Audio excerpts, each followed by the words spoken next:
Good evening.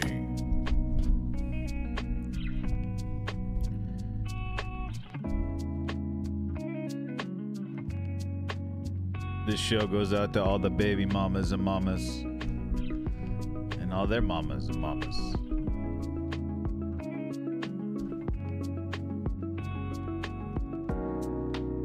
The baby mamas, mamas and mamas and mamas. Greg knows all about that.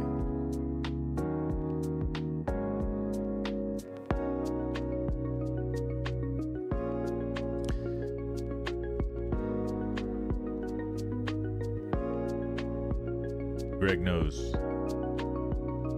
All right. Good evening. I am here. Now, let me get the topics in.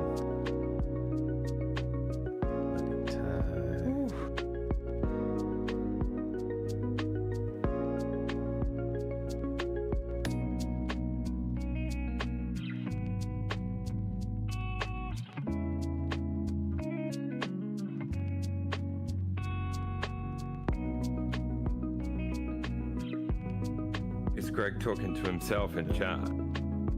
I think he is. Greg's losing it.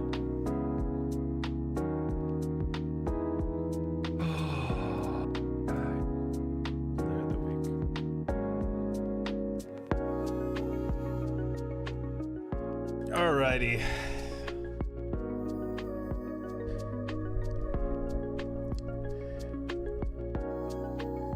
Hey, what's up, Iran? How you doing? We are Greg. Ron Sports, how are you?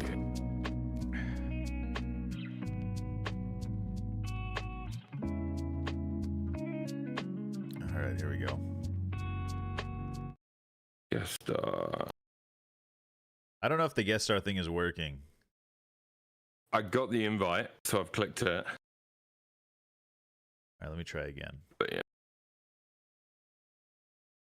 Hey, Sincata, what's up, man? I'll try to set it up again, see if it works. Oh, you're in. Let me see if I can get mine to work.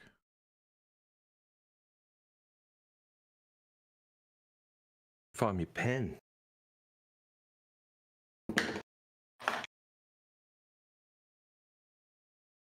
There we go.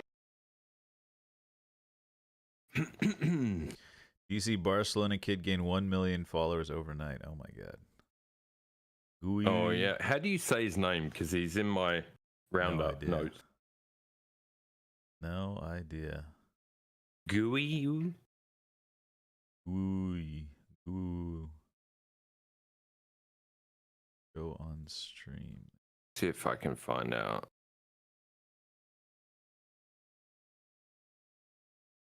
Hopefully it's too much. Gooey. Sounds right.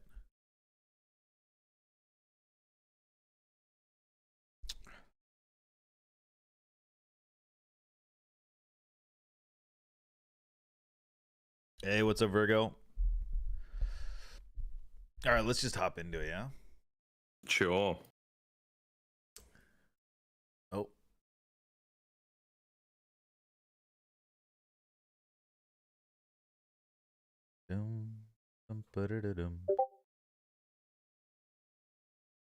Oh, I gotta turn that sound off.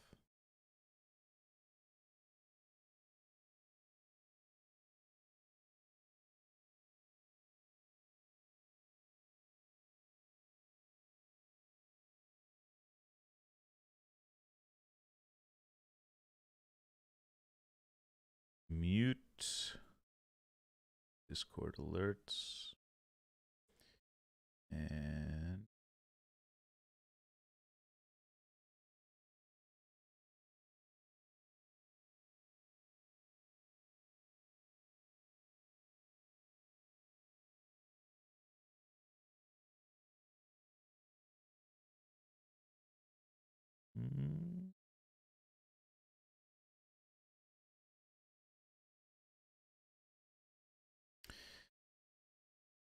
oh, it's Bottle.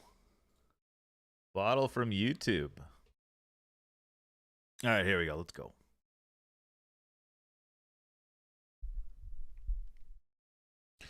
Good evening, folks, and welcome to episode 85 of the 91st Minute special show tonight. Just me and Milo the first. Milo, how you doing? Oh, I muted the wrong channel. Sorry. Milo, how you doing? I'm not too bad, mate. How are you? Pretty good, pretty good. Guys, Cultured. Yeah.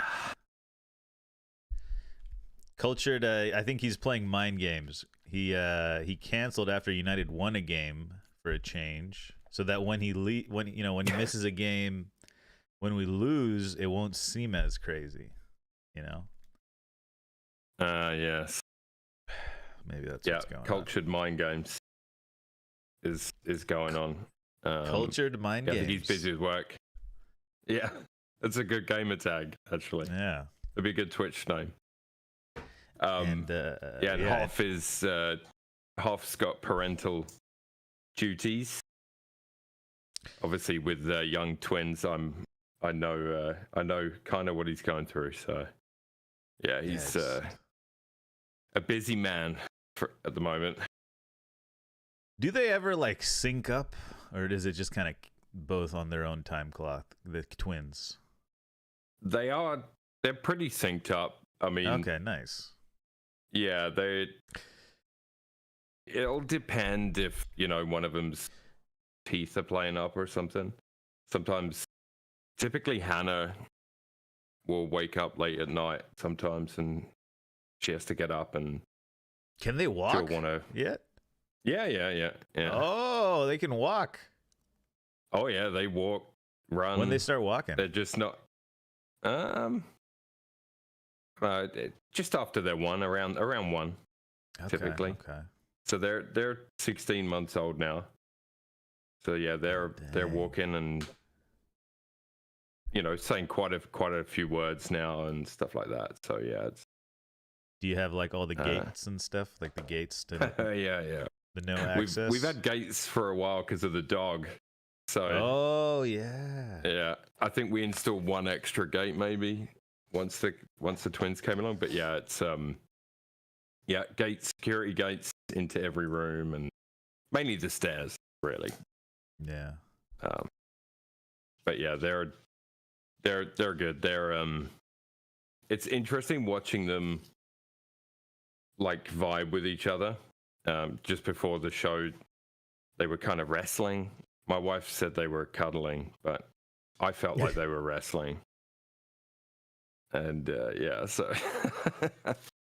can you like? I'm sure tell it's only going to get worse. Can you tell their personalities apart? Definitely, yeah. Hannah is much more. Well, we think Hannah's much more like me, but then Chloe has a mischievous side that my wife assures me she did not have, and that I do have. So, yeah, I don't know. I think there's a good mix in there. There's a good mix. Nice. Twins, no rude words yet, Greg. No rude words yet. Toothpaste poop? Like that's kind of what it looks like. It looks like poop looks like toothpaste or something, right? Or something. Is that not real? No, I mean not anymore. Oh, okay. When they're brand new, it's black. Oh my god. Yeah, and then it goes through a green and yellow stage. It's black. Maybe we all start out as like machines, you know? It's like tar. Like tar. Yeah. Whoa. Initially. Then it goes green and yellow, and then now we're into mini human poops. Oh my god. So I'm not taking them anywhere near a vineyard. Yeah. I almost had to do the vineyard thing again. Yeah, it's bad. Anyways, why do we always talk about poop on this show? I don't know, Aaron. It's just that's where the conversation goes sometimes. I'm just getting home, so I'm like, just finding my seat here. But we got a lot to talk about this week. We had International Snooze Fest last week. Yeah. Was there anything good happen? A week off though. What happened in the International Week? I mean, I guess England beating Italy 3-1, qualifying for the Euros. That would be my sort of headline. I think pretty impressive win actually in the end. I think Italy are a team in transition, right? Still. Yeah, and with all the betting thing as well, everyone's suspended. Right. Yeah, that as well. So that's something that we'll probably discuss a lot in the next few months because, Tonali might end up getting a ban. As far as I know, nothing's come down yet, right? Not yet, no. Not yet. So, 3-1 win over Italy. Harry Kane with another couple of goals. And Rashford as well. Man, it felt so long ago. Yeah, there was the ball from Foden to Bellingham to Rashford, right? That was the goal. Nice goal. Yeah, Bellingham played very well in both games. And it was. It's a good result, really. Obviously, Italy have been somewhat of a difficult team for England to handle in the past, so it's kind of nice to see that. But even the qualifiers don't get the juices flowing for me. Like the tournament, absolutely, but the qualifiers just don't. I don't know. They just don't get me going. Yeah, I mean, how do you make it more watchable? I don't know. I think part of it is because I don't live in country. I think had I been in country, I would have gone to the pub and watched that with my friends, most likely. So because in the WhatsApp group, I see that the boys were going to the local for a couple of beers and to watch the game. So probably would do that. If I was still in country, but yeah, for me over here, it's difficult. But I look forward to the tournaments. But again, even the Euros, they don't excite me as much as the World Cup either. If a team didn't have to qualify, do you think it would make a massive difference to their performance? That's generally the case for the hosts, though, right? So the hosts don't have to qualify. They're going to start. I think Germany is like rejecting their automatic qualification. Right. Or something like somebody is, yeah. I read something about England were talking about doing that for a bid that they've got. Yeah, they want to go through qualifying. Yeah. And I was like, imagine if they don't qualify for their home tournament. Yeah. It's just the embarrassment factor, and I feel like it would it's bound to happen as well, But yeah, I don't know. What if they made like almost like kind of like Nations League, I guess, right? So they have like the top 20 clubs, they're in the Premier League, right? So they're in the competition. And then there's just like a second league that have to qualify into the competition or something. But then that would just put like players like Haaland at a disadvantage, right? People who play for like smaller nations that aren't easily qualify. Yeah, it's just a tough one because it really is. I mean, like Norway are missing out on the Euros, right? Yeah. Spain and Scotland qualify. So can they go into a playoff? Is that still an option? I don't know, actually. I don't know. Yeah. But I guess, I don't know. Because, suppose they just had, like, instead of, like, a group of 6 teams and then they all play each other twice, right? Or whatever, however it works. Instead, you just had, like, a group of 3 and the top 2 don't have to do qualification or something, Like in Nations League, like the Nations League groups, like the top 2 teams don't have to do any qualification, so like they can do like U23s and I don't know. At the moment, those 2, it's the host nation and the previous winner that don't have to quali. I feel like the previous winner should have to.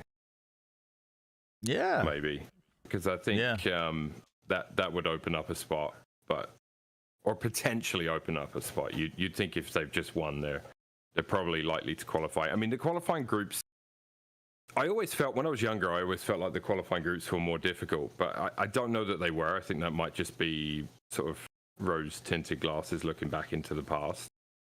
But I could be wrong. Is there more groups now than there used to be? I don't know.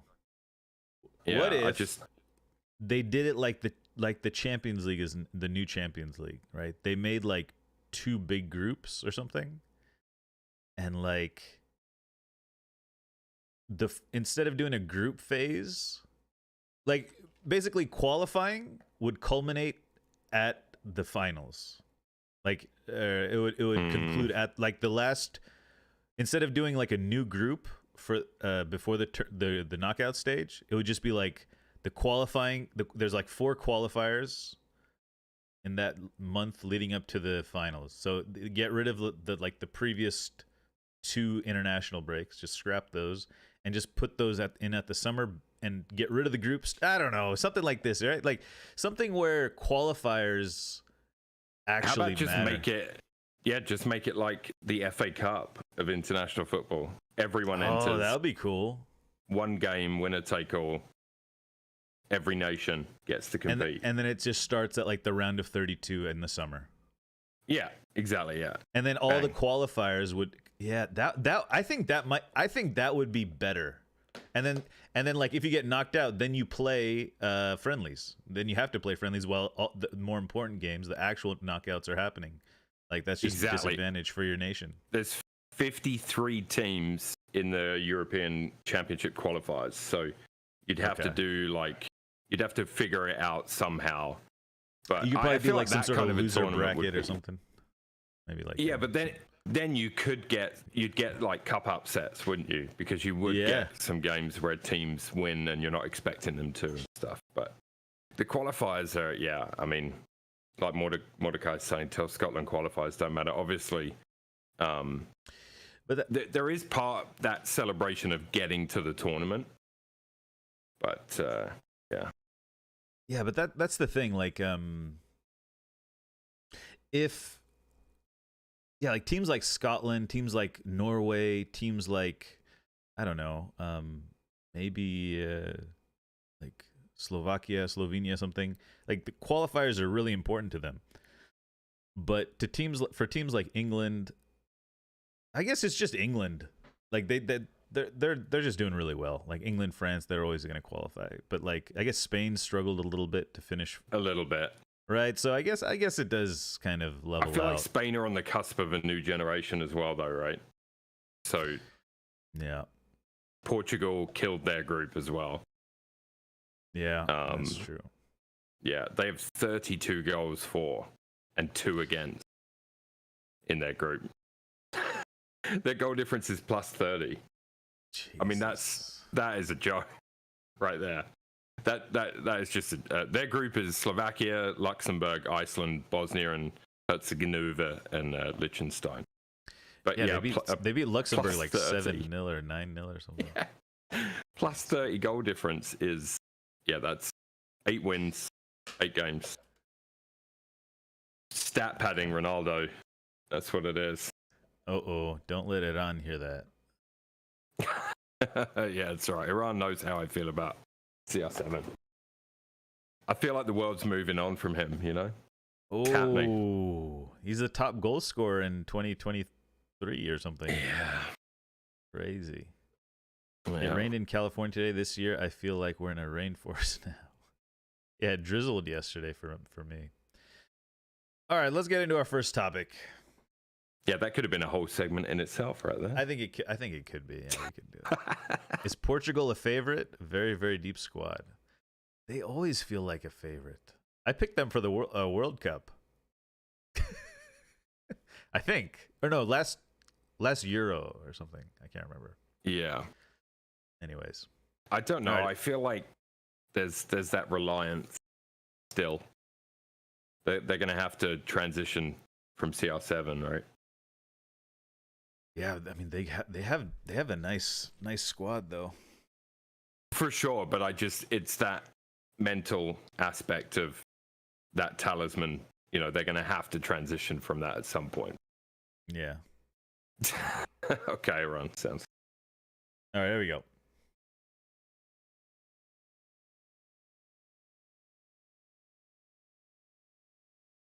Two goals in the space of 7 minutes saw Arsenal steal a 2-2 draw from Chelsea in the Premier League, making Mauricio Pochettino and Mikel Arteta's first managerial meeting one to remember.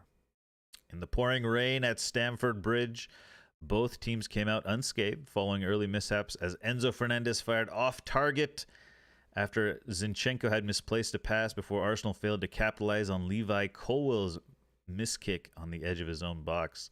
Milo, this one, I wasn't able to watch live, but I watched it back yesterday, actually. I watched Match of the Day, and I thought it was a pretty good game. I thought it was actually entertaining. I don't know. What are your thoughts on Arsenal's game there? I thought it was a decent game, yeah, as well. There's some controversy, which I'm sure we'll get to in the next few minutes, but overall performance, I thought Arsenal were very average. Maybe some international travel and game hangover in there for some players. Obviously, we know we've got some players that aren't fully fit. They're, Saka, Martinelli still not probably 100%. But I thought the lineup was decent. Jorginho getting the nod. I thought that was interesting. Obviously, Havertz on the bench.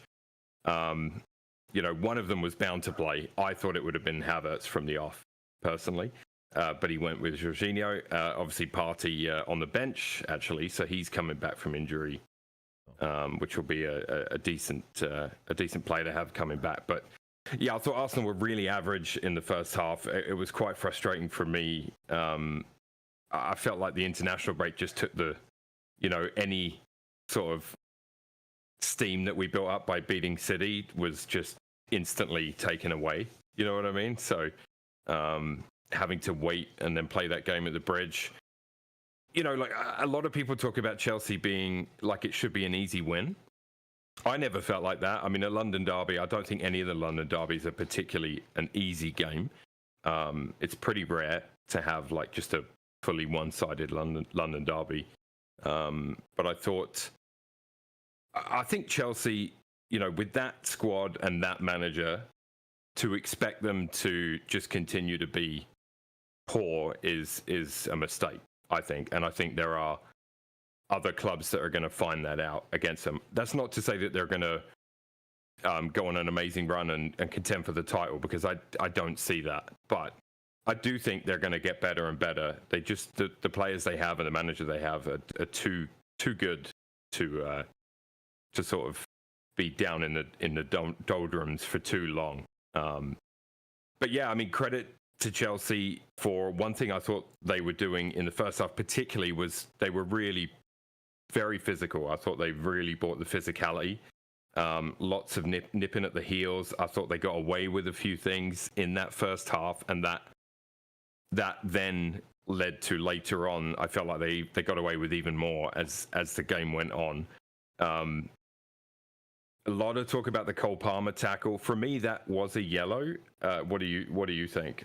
I think the any one on higher, Jesus? and it would. Yeah. That was a questionable one. I think any higher, it would have been a red. Like, if his foot had come in any higher, like on the ankle, but because of where his foot went, I felt like a yellow was probably the right call. Yeah, I think that's the I think that's what they look at, right? Where it made contact, because any studs up on that like that on the shin or anywhere on the leg usually is a red card, but it was right on the ankle kind of. It wasn't. Yeah, I think that's what it was. I think it wasn't high enough. It was pretty early in the game as well, wasn't it? It was, yeah. It that was. always So, I mean, makes me think.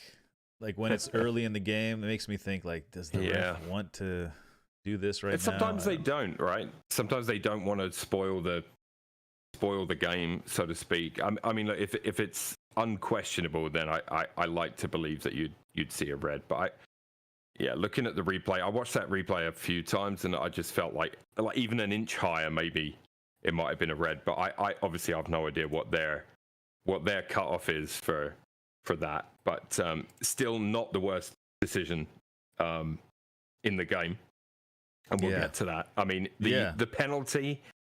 Obviously, Chelsea took the lead, a penalty which Cole Palmer scored. A handball for Saliba, a close-range header from Mudryk, hits Saliba's hand. Now, I agree with most of the pundits that have spoken out about it. Should it be a penalty? In my opinion, no. Is it a penalty by today's rules? It's something we've talked about on the show so many times now. It is a penalty by today's rules. Yeah. I assume you feel the same. Yeah, it is, What I hear the pundits say is, when I go up to jump, my arms naturally go up, to kind of lift your body up or whatever, right? What I thought about interesting that if you watch it back as well, Mudryk's arms are also up because he's jumping. So it kind of proves the point. But yes. And, I guess the question is so in the NBA, right? I'm obviously from American sports, and that's probably why I don't really mind strict refereeing calls, because I was raised on this new NBA kind of era where it's all about if you get your feet in position first, as a defensive player, a lot of times you see someone who's driving in towards the hoop hit a player, and sometimes it's called a charge, right? That's an offensive foul. But or sometimes it's called blocking. They have to be in position, yeah, exactly. And that's the key, right? Does the defender have his feet planted? Is he outside the box or what, that little the half circle, right? So to me it comes down to these fine points of the situation. Like if Saliba was in a better position, if the ball was perfect, right on Mudrik's head. First off, if Saliba, was in a better position to attack the header, would his arm have had to be in that sort of, because he was kind of leaning forward as well, right? He was a little behind the play, trying to get his head involved or something. Yeah, I mean, at that point, as a defender, you're just trying to get some contact on it, right? Right, but that's my point. Like at that point, you're behind the play, you're out of position, and you're trying to recover and trying to block the ball. And in that situation, if the ball's good enough and the attacker plays it, the shot was going off target. To be fair, so that's another fine point where you could evolve the rules where if the shot's on target, then it should be a handball if it's a shot or something. Personally, I don't think that should come into it. It's just funny because now Mudryk doesn't, theoretically Mudryk doesn't even have to aim for the goal. He just has to aim for where flailing arms might be, right? He could head it towards the corner flag, but if there's a hand there, it's going to be a penalty. But that's besides the point. Yeah, we're not seeing consistency with this one. We've talked about it so many times, right? Proximity comes into it. It was very, very close. That even if Saliba realized, which I don't think he did, because it all happened in a split second. If he realized and tried to pull his arm out the way at that point, I don't think he would have had time to do so. Right. I believe that VAR should be evolved enough, and the team that do that should be evolved enough that they can look at. Like for me, I would want it to be more NHL-like, whereby if a goal is scored with a kicking motion, the goal is waved off. So what they look for is a clear indication of escape, in a kicking motion towards the puck. So I'd want to see, if I could rewrite the rule, I would want them to look at each incident, and if you're seeing the arm move to block that ball, or you can see them look at the ball sometimes as well and still leave their hand there. I think in an instance where it's 1 to 2 yards apart and that header just goes bang bang, I just find it so. Yeah, I don't know. I mean, I know what you're saying about positioning and stuff. I don't think. For me, I don't want the defenders to have to play like that. I think as a defender, I don't know, you should be able to throw yourself at it as long as you're not purposely handling the ball, or unintentional handball is I guess what we're talking about in the greater scheme of things. But I just think there's so many more angles that they could look at it at, and he's not cheating in that. That's my thing, right? He's not cheating to stop the ball with his hand. It literally. But he's trying to recover from being in a bad position to a superior attacking play, right? So it's like what we're doing is we're gonna dumb down attacking so defenders have some advantage now, right? And that doesn't feel right either. We're gonna nerf attackers so that defenders have a better chance, right? And that doesn't sit right either. Though I hear what you're saying about, I want the defenders to be able to make a challenge, and the ref should understand that he's just trying to make a fair challenge. He's not intending for it to hit his arm or whatever. But to me, that is gonna nerf attacking. And I think unfortunately or fortunately, knowing that the game is going to progress into the future, for another 10 years, 20 years and beyond when I'm alive, the game has to keep attacking integrity to keep the game. I don't think people are what I personally did play because I played defensively. I saw defenders defend and I was like, that's awesome. I'm pumped, right? But I think a lot of people, especially nowadays, maybe the younger audience, want to see better attackers, right? They want to see people score goals. They want to see people. They want to see penalty kicks. They not necessarily want to see penalty kicks, but they want to watching that game and seeing that it's 1-0 at whatever 11th minute is a lot better than watching that game at 0-0. Maybe for the neutral, I know, I understand for Arsenal fans, maybe not, but you know, like if you tune into a game and you see it's 1-0 and you see the better team is down, it's like, oh, I'm gonna watch this or something. I'm just saying, the more action, the better. I don't know, and I wouldn't want attacking to be nerfed in any way. I would want attacking to be like Arson, like he's trying to change the offside rule, right, to create more attacking. Yeah. That's what Arson wants, and I agree. Okay, so that's that one creates way. more attacking. I think there can be too many penalties with the current handball rules, and I don't think penalties isn't.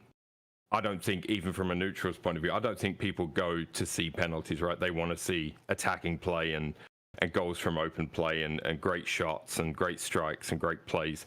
Obviously, a penalty is a goal and it adds to the flavor of the match, because if a team's gone 1-0 down, it will have an effect on, you know, how the other team responds, or where the momentum lies, all that good stuff. But yeah, I think it's too easy to win a penalty in football now. Personally, that's just my own personal opinion. Yeah, it's much easier. It's definitely much easier, just in general. 100%. I just think, especially with the VAR, it's too easy. You know what I mean? Like, I feel like there could be a middle ground. But the counterpoint to that would be, I think they're becoming too soft on bad defending. You know, like, to me, from my perspective, from a technical point of view, it's like, oh man, we're letting these defenders get away with murder now. You know, with VAR, when we have VAR. Yeah, I mean, again, I don't see that incident. I don't believe it's because it's Arsenal. I believe I would feel the same way if it was McTominay a yard away from Mudryk's head. You know, I don't feel like in any way I would want that particular play to be a penalty. But it doesn't mean that another one similar wouldn't be, because if I saw a guy who moves his arm into position, I'm going to think, okay, he's trying to use his arm to block that. Do you know what I mean? Like, I know where you're coming from, though, and you're talking about intention. Yeah. But intention is so hard to prove. Yeah, it is. But with all the cameras on them, I don't think it's impossible. And I think the right people could make the right call. Like, think of like a counterattack, right? Like a counterattack. I don't know who crossed the ball from Mudryk. I don't know, Enzo or something. I don't know. But like I said, I said it right at the start of this conversation that for me it was a penalty by today's rules. I just said that I don't think it should have been. Right. No. That's what I'm talking about. Whether it should, like, what I'm trying to think of why it should have been a penalty. Right. That's what I'm trying to think of as the counterpoint. Yeah. And what I'm thinking is, think of like a blistering counterattack, right? And Mudryk is ahead, you know, and of Saliba, and Saliba's running as fast as he can because of something that happened earlier in the play, which is out of Saliba's hands, but he's running back as fast as he can to try to cover the play. And Sterling plays a perfect ball, right? Just a point perfect ball. Mudryk's running in stride. Saliba slowly hurrying up. Saliba jumps and goes for the header, but he's already behind the play because the ball has been perfect. Mudryk's run has been perfect. Mudryk heads the ball, and Saliba, trying to head the ball, it touches his hand. See, in that situation, we're gonna reward, I guess, defensive effort on getting back into that position, I guess, or like giving the defenders a little extra leeway, and we're gonna hurt good attacking football. I think, yeah, you know, I don't know. I don't know. I mean, I understand that that's a way to think about it. I guess I just don't.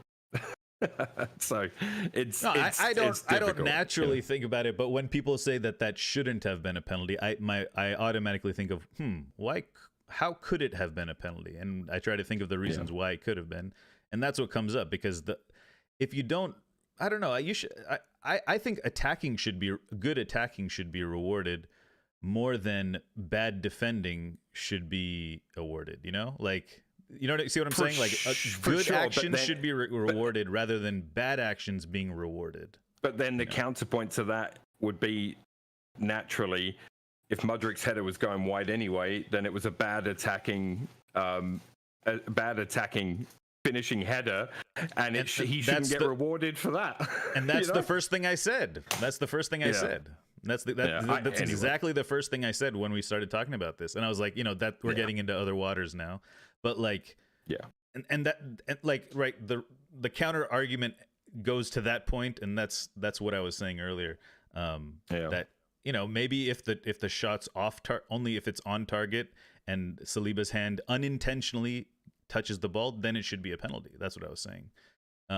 Right, and that would cover both things, right? If it's going off target and it touches his hand, no penalty. That kind of plays for what you're kind of pushing for, and I'm also okay with that because the shot's not on target.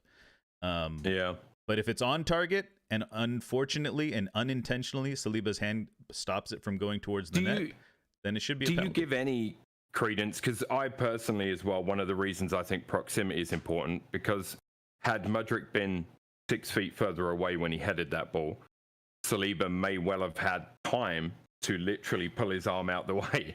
And that's why I think proximity should come into their judgment call. Because,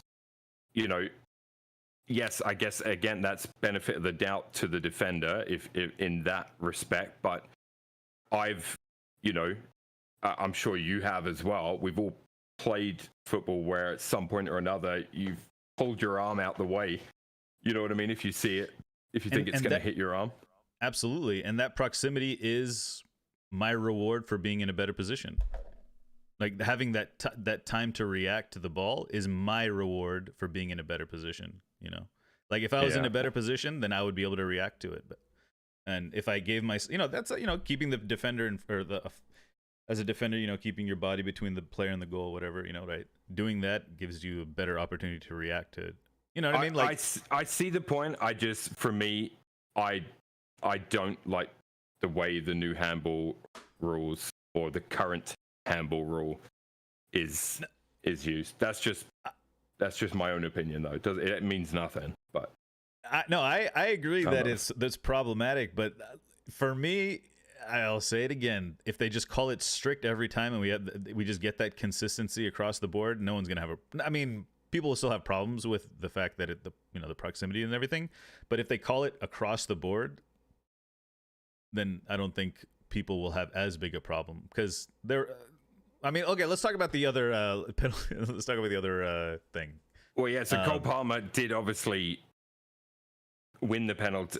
Take the penalty, put Chelsea ahead. A little scuffle before that, which was pretty funny. Sterling wanted to take it, right? Yeah. So, that was interesting. Although I was more just sort of like processing the fact that it was a penalty at the time. Enzo was like he's like the gangster, he's like the. Yeah, I was talking to Greg. I was actually talking to Greg, who's in chat right now. He was in there. We had the game on, but that obviously. So there was that, and then the next sort of controversial thing. I mean, it's not that big a deal because at the end of the day, it's over. But Sanchez, their goalkeeper, on Jesus, he came flying out, clattered into Jesus. I would compare it with the Onana incident, which the Pigmole came out and apologized for and said, well, should have had a penalty. I understand, I read earlier this evening that we can expect an apology in the next day or so from them because we should have had one as well. Wait, did Pugmole apologize for the Onana one? Yeah, they did, yeah. Oh, they did? I didn't know that. Yeah, they said they got it wrong and Wolves should have had a penalty because, it's a foul, off the ball foul. But yes, they did. Okay. If they did, then yeah, never mind. Yeah, 100% they did, yeah. A couple of days after. So rumor has it that a similar apology is coming. I think that was a foul and that should have been a penalty. I don't know how whether you agree or not, but if we're punishing people for things, I think, clattering into someone's head should be considered a foul and a penalty. Yeah, I haven't heard an explanation for why it wasn't a penalty yet. I'm curious because around the Onana time they were talking about, goalkeepers have different rules or some crap, and I was like, I'm honestly ignorant about those rules, so I can't really make a call but since there was an apology for the Onana one, yeah, they should have awarded a penalty here. I'm not sure. Like, could you? Okay, this is gonna be right now. I'm taking the counter argument. Could you argue that Gabriel Jesus impeded Sanchez? Could you say that? No, not if you watch it. I mean, watch it back. I'm just saying, like, on a technicality. He goes through his head, dude. It's pretty. But he was going for the ball, and Jesus stops him from going to the ball almost. Like, you could like. I'm not trying to. I'm just making a counter argument here. That's all. I don't necessarily believe this. Okay. I'm just thinking through what could be and what could have happened. You know, I don't know. I don't think one player going for the ball or running in his direction entitles any other player to come out and take your head off. There's nothing, you know what I mean? Like, it's not like he obstructed him. It's not like Jesus got in front of the keeper and stopped. Like, Jesus had no idea it was coming. I mean, it's a blindsided. Could you say it's a coming together at that point? No. I mean, not any. Like, imagine two players running for the ball and they run into each other. Would you call that a foul on the person, on one of them? If they're both looking at a different direction? They're both looking at the ball. Yeah, and you see that in football. Players do come together like that. So couldn't this be kind of the same thing? What did you think Onana's was? Because it's exactly the same. No, I thought it was a penalty. Okay, well then there you go. Well, look, I'm making a counter argument. I'm not saying what I believe. I'm looking at the counter to what you're saying. I mean, I just don't. I just don't think there is a counter to this. No, it's a foul. Two people running for the ball, not looking at each other, run into each other. Is it a foul? Not necessarily. Okay, then this could somehow not necessarily be a foul, I guess. But have you watched the clip? Because then you'll see that isn't what's happening in this case. Gabriel Jesus runs in, and Raya jumps for the ball, and Raya hits Sanchez. Sanchez hits Gabriel with his hip or something. Sanchez goes for the ball, right? Sure, but he goes through a player the same way that you can't tackle through a player, right? If you tackle through a player on the ground, it's a foul, right? If you go through a player to get the ball, it will be a foul. It's the same thing. He went through a player to get the ball. You can't do that. It's a foul. Yeah. I think it's well known. I don't think anybody is disputing that it should have been a penalty and a foul. But no, I agree. I agree that it should be a foul. I'm just looking at what they could be looking at. You know, that's all. Like, I hope you don't think I think it's not a foul. What I'm trying to convince myself is that it's not a foul because they called it wasn't a foul. I'm trying to see it through the lens of VAR and the refs. Right? What possibly could they have been seeing? And that's what I'm trying to figure out is I don't know maybe why they're saying they both did. Maybe for the goalkeeper, because he's allowed to jump for the ball, they have different rules on like the part of the body that can come into contact. They had that conversation after the Onana incident, which was week 1 or 2 in the Prem, right? They had that conversation and they're like, no, it's, you know, our goalkeepers, it's a different position. It's the most unique position on the pitch because there are 10 outfield players and there's one goalie, right? It is a unique position by default. So yes, there are things that goalies contend with and goalies deal with and goalies do that players cannot. But going through one and fouling them, like, bottom line, is it a foul? Yes. That's it. That's it. That's the line. Is it a foul? Yes. That there's nothing more to it. Then what did VAR see? Then why didn't VAR call it? And well, that's where my I don't work for VAR, mate, do I? You'd have to ask them. I'm trying to solve the mystery myself, trying to look at the camera. That's all. I mean, dude, there's 100 mysteries a week. We're never going to solve them. We have to wait for them. We have to wait for them to come out and apologize, and nothing more will happen. And that'll be. I like riddles. You know, I'm a riddle fan. I like riddles.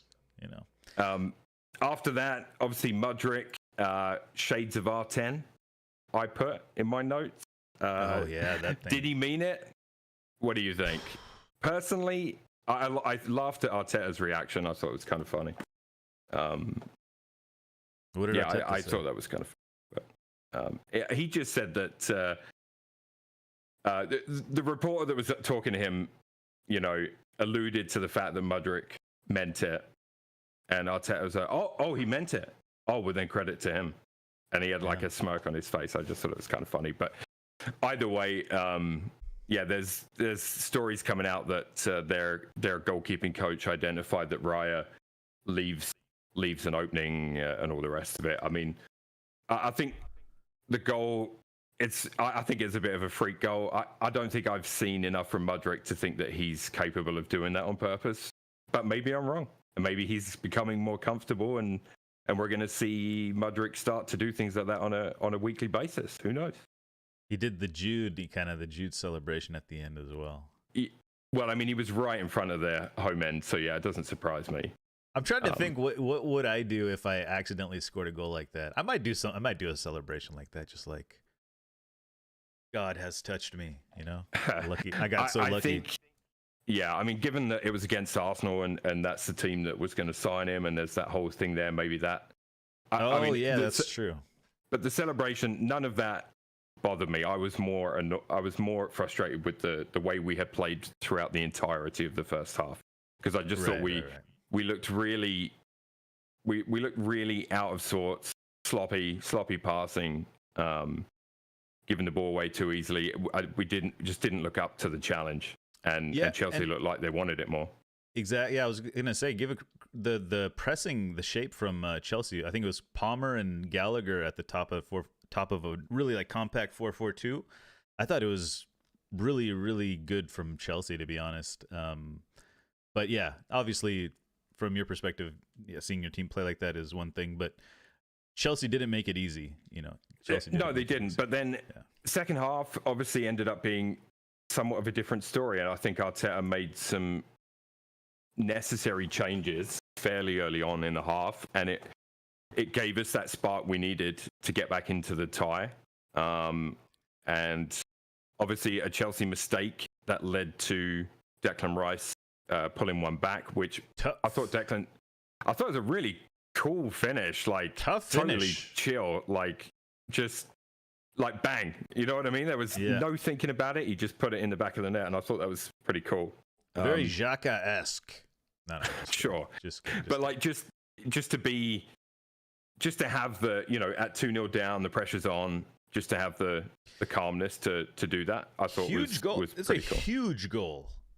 Yeah, massive. it is, because Chelsea, like I'm not gonna lie, I watched it yesterday after work, and I honestly fell asleep. I had watched Match of the Day, but I watched up until the Declan goal, and I just passed out literally in my chair watching.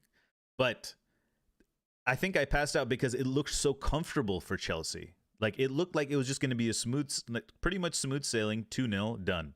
But that in the first half, yes, yeah. But even into the second half, it felt like Chelsea were just kind of just playing the ball around, going through the motions, just trying to see the game out. They were probably a little tired from all the pressing they've done. But that Jude goal, just bang, just like out of nowhere, brought Arsenal. I felt, Well, I think big. That definitely helped. And then I think that may have even been the catalyst for what happened for the rest of the game. Yeah. But I also think the changes he made really paid off. I thought he brought energy in players that haven't played. Havertz did obviously play, but Havertz coming on against his former team always should give you a little bit of an energy boost, a little bit of a boost in your game. I thought Trossard, Tomiyasu did well, and Nketiah did well when he came on. Smith Rowe I thought was good. I thought the subs really gave us that energy that we were missing in the first half. And like I said, look, I can see that Saka and Martinelli are not 100%. I'm watching them compared to, and that's not to take away from Chelsea, because they, like I said, they were very physical with both of those wide players in particular. Which you know that they're a threat, so you've got to do what you have to do to take them out of the game. But the Trossard equalizer, really nice cross as well. I thought that was great. Overall, I think come the end of the match, I think we deserved the point. I think we could have had a pen, as I say. No other decisions to question because, yeah, like I say, I do think in today's rules that was a penalty for Chelsea. I think we should have had a pen. I do believe that. Whether or not that would have been the winner or whether Chelsea had another gear somewhere, I'm not sure. But once we got that first goal, we seemed to take over the game, the remainder of the game pretty much. So at the end of the day, a point Stamford Bridge isn't the end of the world. We're 2 points back, sitting in third, obviously on goal difference behind City. So overall, I'm not too despondent about the result. I think, yeah, for me, it would have felt like a good point, you know, like a good point. Just from obviously down? From before from 2-0 down, right? It's like, wow, okay, good. I mean, and the Declan goal came out of nowhere. It was just like, that's the type of luck you need, you know. That's just like really that's good. That's good luck and good finish, obviously. But I thought it was a very difficult finish, to be honest. You know, for sure. I mean, the ball wants to curve away from the net or away from the goal, right? Like past, and he did well to keep it, you know, in the players make mistakes, and you have to capitalize on those. And a lot of times we see my team, your team, whoever's team. Sometimes we talk about how we failed to capitalize on those minute chances, those minute moments. So. Yeah, Declan getting that one. It was a catalyst for the rest of it. I felt like we were better in the second half anyway, but it definitely that got us going. And then you know, I feel like if the game had been another 10 minutes longer, we might have won it anyway. You know, it just had that feel about it at the end. But and that's got to feel. Yeah, and that's got to feel good for Chelsea fans as well. Like they didn't lose that game. You know, they were able to at least hang on for a point. You know, because. That's a good result for Chelsea and good performance, as you know. That's for sure. Look, we don't have to go too far back in history to know that Chelsea at their place would be a tough game, right? We don't have to go that far back. But they've been in a rough spot. Oh yeah, they have. They've absolutely been in a rough spot for going on 2 years, I suppose now, right? Yeah. Come the end of this season, again, I think the squad they have and the manager they have. I don't foresee them struggling. Yeah, they've got a lot of energy. A lot of energy. Yeah, lot of youthful energy. So yeah, they can play that high because their press was their pressing was pretty impressive. We got questions. Weren't Arsenal fans saying they were going to walk all over Chelsea? Not those that know about football, Mordecai. No, I mean I just. Oh, what's the question? Weren't Arsenal fans saying they were going to walk all over Chelsea? I mean, I certainly didn't think that. I mean, before the game, I would have thought Arsenal would have won the game. I mean, just based on just whatever, just. But, you know, I've been to so many London derbies over the years that I wouldn't go into a game against, like, if West Ham were like 18th in the league, I wouldn't go into that game expecting us to kill it. You know, I bet the bookmakers had Arsenal as favorites. Is all I'm saying. Very, very, very possibly. I wouldn't know. Yeah. Like from an outside perspective, you see Chelsea in whatever 11th place, Arsenal, fighting for title. Like you think Arsenal would win. I'm not saying it'd be comfortable or whatever by any means, but that I think that might be what he means. I don't know. Yeah, but it was good. Yeah, I was watching. Saka didn't seem 100%. Do you know any update on his injury? Is he's just trying to get back into fitness, or? I was wondering about, is he playing through pain, injections, all that stuff, that you hear about players doing. I don't believe that he is. I just think it's. I think he's such a prized asset to the club. I don't foresee Mikel Arteta, risking his future. I don't see that happening. Yeah. But yeah. I thought After going 2-0 down, I think it's a good point. I mean, but yeah, obviously you don't want to, you want to win, obviously, but I mean, for sure. But again, yeah. I'll take a point of the bridge, especially from 2-0 and you're near the down, top still. You know, it's early. Match week 9? 9 games in. Like, I was thinking about that earlier today. It's like this season is shaping up to be so good because there's been so much that's happened already, and we're 9. Yeah. I was like, shit, we're only 9 games in, and I feel like half a season's gone by. You know, like so that's almost like a quarter of the season is done now or so, right? Yeah, I guess so. Yeah, something like that. Yeah, about a quarter, right. But yeah. I guess the only other talking point would be the Raya Ramsdale situation. Oh, yes. Oh, no. Again, for me, I still maintain, I think the media are loving it, and I think people are loving talking about it. Whatever I said to you guys before the international break, whatever their decision is, I trust Arteta. He's earned my trust. So if he believes Raya is the man, so be it. If he decides to drop Raya for Ramsdale, so be it. You know what I mean? Like, I don't know who he's going to play. The rumor is that Raya will start against Sevilla this week. You know, the talk is the distribution he gives us has been better statistically. So I think that's what a lot of people saw in him, right? And they were when we brought him in. I mean, we've talked about it quite a bit already, but yeah, I don't think but I don't think it needs to be anybody's fault or blame anyone. There's no one to blame right now. You can't tell me that your keeper has never had a bad game, and I'm not talking about you, Carl. I mean any person. Right. There's very few people that can say my goalie has never had a bad game. So Raya had a bad game. It happens. He made a couple of mistakes. You know what I mean? Like, at this juncture of the season, it isn't good. You know, could it have cost us 2 points? Potentially, maybe not. You know, maybe Chelsea had enough to go and get a draw anyway in that game. So, yeah, I see why everyone is wanting it to be this big thing. I don't see it as that. And all the noise I said to you before, all the noise coming out of the club is, I don't think they see it as this big conundrum either. It's just, you know, whoever's playing better will get the nod. That's what I think. Yeah, like I said last time we talked about this, I think whether it becomes a big thing or not is up to Ramsdale, really, right? If he believes that he deserves to be a title challenging goalkeeper, then we could have problems. But if he's able to swallow his pride and realize that his that's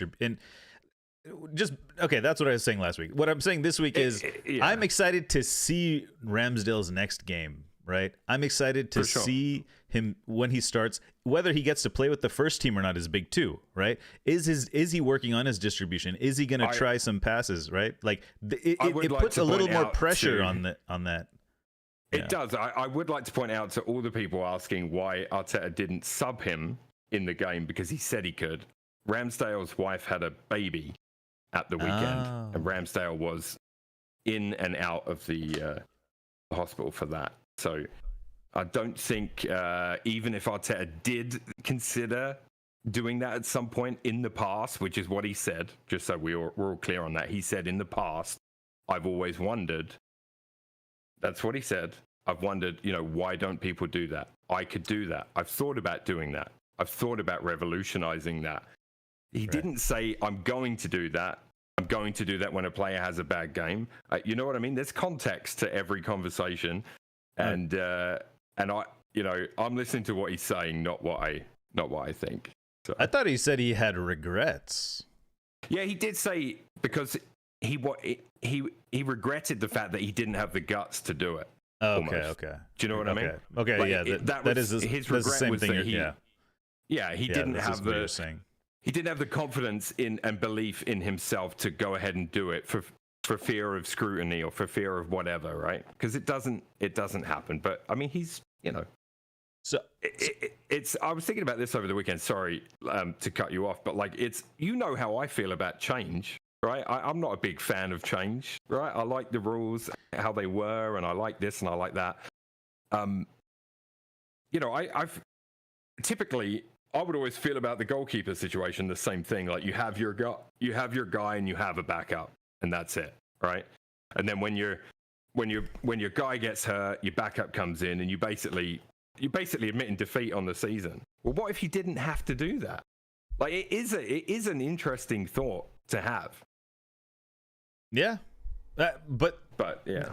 Yeah, so the new information I got was Ramsdale just had a baby. Maybe that's why Raya was brought in, because they knew 9 months from now or earlier that Ramsdale's going to have a kid. We're going to have to look at a backup, and we don't know how Ramsdale, if he's going to be staying up late, blah blah blah, toothpaste, black stuff, what if this is what if they know that they can't rely on Matt Turner? We have to bring in somebody during this period of time where because goalie's a very high concentration, blah blah blah. I don't know. You never know. Maybe there's something. If we're gonna speculate about some big animosity between Ramsdale and Raya, maybe we can speculate on this. Maybe he's having a kid. They're looking after the guy. He's a new father. I don't think there is any animosity there. I think no. That's what I'm saying. Yeah. I'm saying maybe it's the baby. Yeah. Maybe it's just maybe he's having a baby. I do think I said to you guys 2 weeks ago as well is that. If Ramsdale decides this isn't what he wants to fight for a number one spot or whatever, and he can ask for a move, and I would wish him all the best. Like, I have nothing bad to say about him. I told you guys 2 weeks ago, I do not put the lack of title last year on him. Were there things he could do better in his game? Absolutely. But there's very few players in football who don't have things they can improve in their game. So yeah. Whew. And that was a good. That was a segment. Hey, what's up, Limmer? How you doing, Matt? Yeah. What's chat saying? Arteta engineering his new goalkeeper from Ramsdale. 9 months like Arteta was in the pitch. Before we do the United segment, you've got to have liked my segment title that I came up with. Oh, it's good. That's good. You've got to have liked that, right? That's good. Yeah. Clever. That's good. I thought that was that's probably I'm proud of that one. I was trying to figure out how to get like Mudryk into like muddy tie or something. I know, yeah. Mudryk. I don't know. It doesn't really. That's why I went with mud though, because it was muddy because of Mudryk, but also muddy because of the the controversial penalty, foul, handball, all the rest of it. It was raining like crazy. You could see Arteta's hairline. The gel wasn't, hiding it. Okay, I don't know. His long ball ability got him into that position for the winner against City and the equalizer. Yeah, look, Raya's done plenty of good things. It's just, and you know what's funny about goalkeepers is always the thing where people jump on your mistake, right? Like, if a goalkeeper has a clanger, people jump on it, right? That's straight away. So now it's just they've given everyone this. Oh well, now you should bring in Ramsdale. Oh, and then if he does it, you can bet your ass straight away they'll be saying, oh, you should bring in Raya. Like, do you know what I mean? I think as long as within the club they're in their own bubble of this is what we're doing and why, and this is what will lead to us. I'm sure those players know way more than we do and anyone else does outside of that club what the conditions are or what the plan is. You know what I mean? I'm sure that the communication is a lot more open than than people know anything about. Yeah, and like I think someone said he should just name Raya as number one. Maybe they've done that internally. They don't need to do it externally. Yeah. Maybe they just did it. I got this big ass water bottle. Maybe they haven't. Yeah, that is a big maybe they water haven't. bottle. It's a huge water bottle, and it has two lids. There's one where it's a straw, and then one where it's just like a opening. Mm-hmm. And I feel like a baby drinking from this. Like they get it's like a big. I don't know. I feel a little like. I feel emasculated drinking from this is what all straw. Lots of people are using these, though, right? Oh yeah, they're good. But like, they always say at a bar, you never drink out of a straw. That's what they say. Men should never drink out of a straw. Maybe this is some red pill Andrew Tate bullshit, but that's what I heard. Yeah, that's who they is, Greg. Red pill. Anyways, anything else about the game? Not that one, I don't think. The Stamford Bridge is only 40,000 capacity. I didn't realize it was so small. I thought after the reno it was a little bit more, wasn't it? Didn't they do some work on it? Maybe they're doing work on it. That's why the capacity is lower, because the attendance was 39,000. Yeah, or they were going to expand it. Yeah, no, it is. It's 40,000. Yeah. Yeah, that doesn't seem like a lot. So, I remember Abramovich was applying to try and increase it. Yeah. And I think was told he couldn't go up. So, there was times when they were talking about that. They did a bunch of development one end, but I think it was all commercial and housing and stuff, like high-end apartments, what have you. Alrighty. Do we get into the next part? Another. What are we doing next? United. You might not be know it. Might not be as long a segment.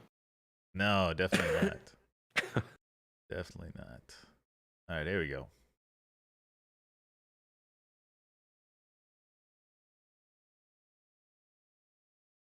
Oh, try that one more time. For some reason, it just Discord gets stuck. Still stuck. Alrighty, here we go.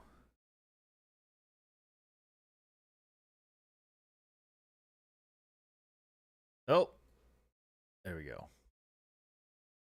Manchester United secured back-to-back Premier League wins for the first time this season by beating Sheffield United 2-1 at Bramall Lane, a 10th consecutive victory against the newly promoted sides in the Premier League. It was a bit of a somber occasion after the passing of Sir Bobby Charlton. Earlier that day, it was announced. There is... sorry, there's a big comment for anyone watching. There's a big comment on chat. Let me just see. Okay. I got rid of it. Okay. It was just a new chatter, guys. Guys, follow us on Twitch, YouTube, subscribe. And if you watch the previous segment, remember to subscribe in that one too.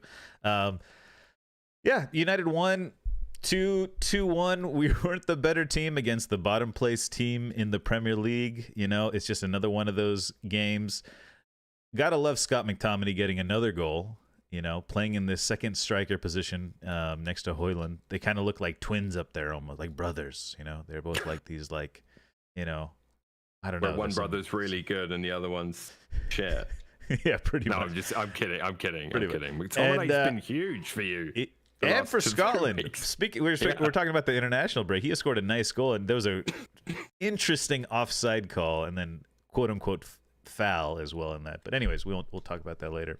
But yeah, good for United. You know, I don't know how to feel, man.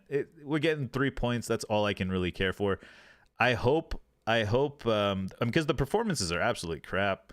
It was the first game, I think, without Casemiro starting in a while. It was Amrabat in the midfield, which he did okay, but I still don't think we're getting the... he's still quite defensively minded. He seems more like a Casemiro replacement rather than the Frankie de Jong type of player that Ten Hag wanted, who's Christian Eriksen right now, right? He's kind of our playmaker or whatever you want to call it in midfield. Hopefully, once injuries kind of dissipate, we'll see Kobe Mino come back in. He looked really promising, young kid, but he can play in that 8 role probably really well. Harry Maguire and Johnny Evans again at the back. I thought they played pretty well. You know, Maguire I think has done. You know, we're against the teams in the games that he started recently. He's done really well. Shown a lot of maturity, right? After all the heat he's taking for England and for United, to come and play decent. Our attacking threat is. I was reading somewhere that Højlund has now missed 6 big chances in the Premier League, which isn't good. There was a chance where I think Rashford pinged a ball across the net, and Højlund was just a little too slow getting to it. You would have expected him to put that away, but thankfully in the Champions League and in the Euro qualifying, he's scoring goals, so that's going to save him from the media for now. It was just kind of blah. I don't know if you saw any of the game. It was just kind of blah. Only extended highlights for me for this one. Yeah, we scored a goal, and then immediately McTominay scores a goal. Then he concedes a handball, which was a handball, and then they score, and Dalot scores a nice goal. I was watching the game, and I literally yelled, "Don't shoot it!" when Dalot got the ball at the top, because he always takes these shots and they just go over the net, but he somehow got it in. It was a good goal. I mean, goalie, what's his name? Federingham or something. He could have done. Against a better goalkeeper, I don't think it goes in. But hey, whatever. I'll take it. It looked nice, whatever. I've always loved the shot from the top of the box. Like that curler. Yeah. Like it's something that I used to enjoy trying a lot when I played regularly. Oh yeah. It's just. Yeah, I always admire those. I thought that was a really nice goal for Dalot, to be honest. But yeah, I didn't really pay much attention to Fotheringham's positioning. He got both hands to the ball, and then he just kind of flapped it into the net. But let's try not to be negative here. Yeah, it was they scored the goal. I don't know, man. It's just let's.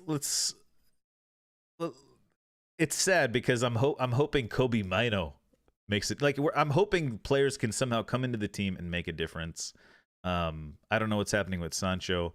Antony is still kind of just being kind of an average player, right? We'll see how things go.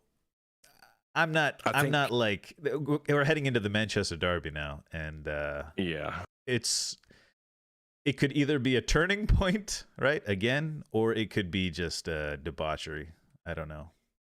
And I feel like City did get the win this weekend over Brighton. Haaland back on the score sheet with a nice one, actually, as well. And I think, obviously, they're coming off the loss to Arsenal. They beat Brighton. It was fairly close. You got to think Pep's going to be trying to get them fired up for this one, because they could do with. I feel like they could do with a bit of a kick start themselves, maybe by their standards, not by you know what I'm saying, right? Like, so yeah, it could be a tough game for you lot. But then, man, I've watched my team win games when we've played badly plenty of times in the last 10, 15 years, and fighting for top 4. It's winning when you're playing bad is how you make the top 4. It's not going to win you a title in today's Premier League, but it's how getting wins when you're not playing at your best is. And I don't think United have been great all season, but again, that's 3 more points in the kitty. We say that a lot on the show, but at the end of the day, that's the only thing that matters from that game now. The performance aside, now this is where the manager comes in and has to work with the players to improve the performance overall. That's what you want to see as a Man United fan, right? Like, you want to see an improved performance. I'll take the 3 points, but yeah, the performance is I don't know. There's just something. There's something. Someone posted a picture I saw on Twitter. It was like they broke the field into thirds, right? Defensive third, offensive third, and midfield third. And it was like, the tactics. Don't let the ball in the net. Somehow get the ball in the net in the. Don't let the ball in the net in the defensive third. Somehow get the ball into the net in the offensive third, and then figure out a way to get through this midfield portion. Because our midfield is like. It's not. There's nothing like clicking. We still like Dalot's goal is just a moment from a player again, right? And we depended on moments last season. There were a couple like nice flowing goals we scored and stuff, but those have kind of dried up. we also have a midweek game in the Champions League, and if we lose that game, we could potentially be out of the Champions League. So it's like we got to kind of go. It's kind of a must-win game this midweek, and then kind of keep our dignity on the weekend, and then do it again, because I can't see Doku versus Dalot or Doku versus Lindelof. Like that's not those aren't great matchups. And then if it's Harry Maguire and Johnny Evans versus against Haaland, it could be bad. But Varane's been coming off the bench. Maybe he's like saving Varane for the City match because we're gonna desperately need Varane's ability. He doesn't want him to get injured in other games or something because he has trouble playing 2 games in a row. So I don't know, man. I'm not feeling confident, going into I didn't take any confidence. Are you playing so I got a picture of the formations in front of me, but obviously this is just from the lineup sheet, so it could be wrong. Okay. It looks like he lined up with Amrabat and McTominay in kind of like a 2 CDM. Like, I'm assuming to help protect the defense is the idea behind that. Do you think that's taking away from the attacking play that you want to see? You know what I mean? So when Sheffield had the ball deep, like when the goalkeeper had it, McTominay would almost play like a second striker, kind of how Cole Palmer and Gallagher's position, right? He would pop all the way out from midfield and go press high, and then in build-up, McTominay would push up a little higher. Amrabat was more by himself in that area. It didn't feel like a double pivot very often. Yeah. And also, this was the kind of game where we had possession anyway, so we didn't really need a double pivot. But possibly against City, we could see a double pivot. Like Casemiro probably will start that. Casemiro and Amrabat will probably start that game. I'm worried about our fullbacks and our defense, though. I'm worried about the whole team, to be honest, because the front 6 can't keep the ball and can't generate attacks very well, and the back line is just. Lindelof was playing right back, it's just like Lindelof versus Doku. It's over. It's literally over. So we'll see how it goes. But United, like you said, City on paper will be big favorites, but any London derby, like you mentioned, there's no like clear favorites. I mean, no one's going to be riding off United for the most part. Maybe they will, but we'll see how it goes. It's nice for me because I have no hope, right? You've had one really bad one against them lately, right? I can't remember. Yeah, it was like it was a 6-2 last season, and then that was at their place. That was early in the Ten Hag, and then we beat them at home with that Bruno Fernandes offside situation. But right, from Fight Club, losing all hope was freedom. That line. Yeah, so that's how it feels. It's great now. I have no expectation. I mean, as far as winning goes, I have no expectation. I just want to see us play well, And this is kind of a similar feeling I had under Ole, actually, because we would be getting these wins. That's not good. No, that's not good. But we would be getting these wins, but there was just no patterns of play. I mean, now there's at least actually little patterns of play. Much more than Ole, but it feels the same way. Like we're not generating attack, and I hate to blame it on Rashford, but what's the acceptable versus unacceptable end to the season for you? Like top 4 has to be minimum, surely. That's what I hope top 4. Yeah, we're in a top 4 fight basically. That's what it is, and we're only 5 points, 6 points off. Top 4. We're 9 games in, and I had to tell myself that when I was looking through stuff and watching highlights this weekend, and I literally was like, oh yeah, fuck, like we're 9 games in, like we really need to just relax a little bit because there's a lot of football to play.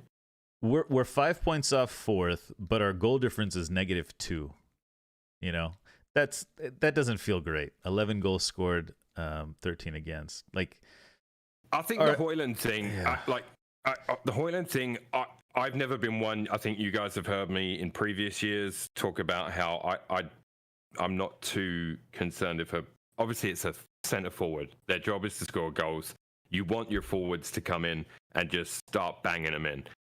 If you go and look at players that, especially that transition from one league to another, particularly Serie A to the Premier League, I think we've done a topic or not a whole segment, but we've definitely talked about it before, where it ain't guaranteed that they're going to come in and start firing on all cylinders. It may take them half a season or a season to get acclimatized. There is no guarantees that it's going to be right off the bat. Some of the best players that have ended up banging them in have taken their time. I like Hoyland. I watched a lot of Serie A last year, and so I saw him play a lot.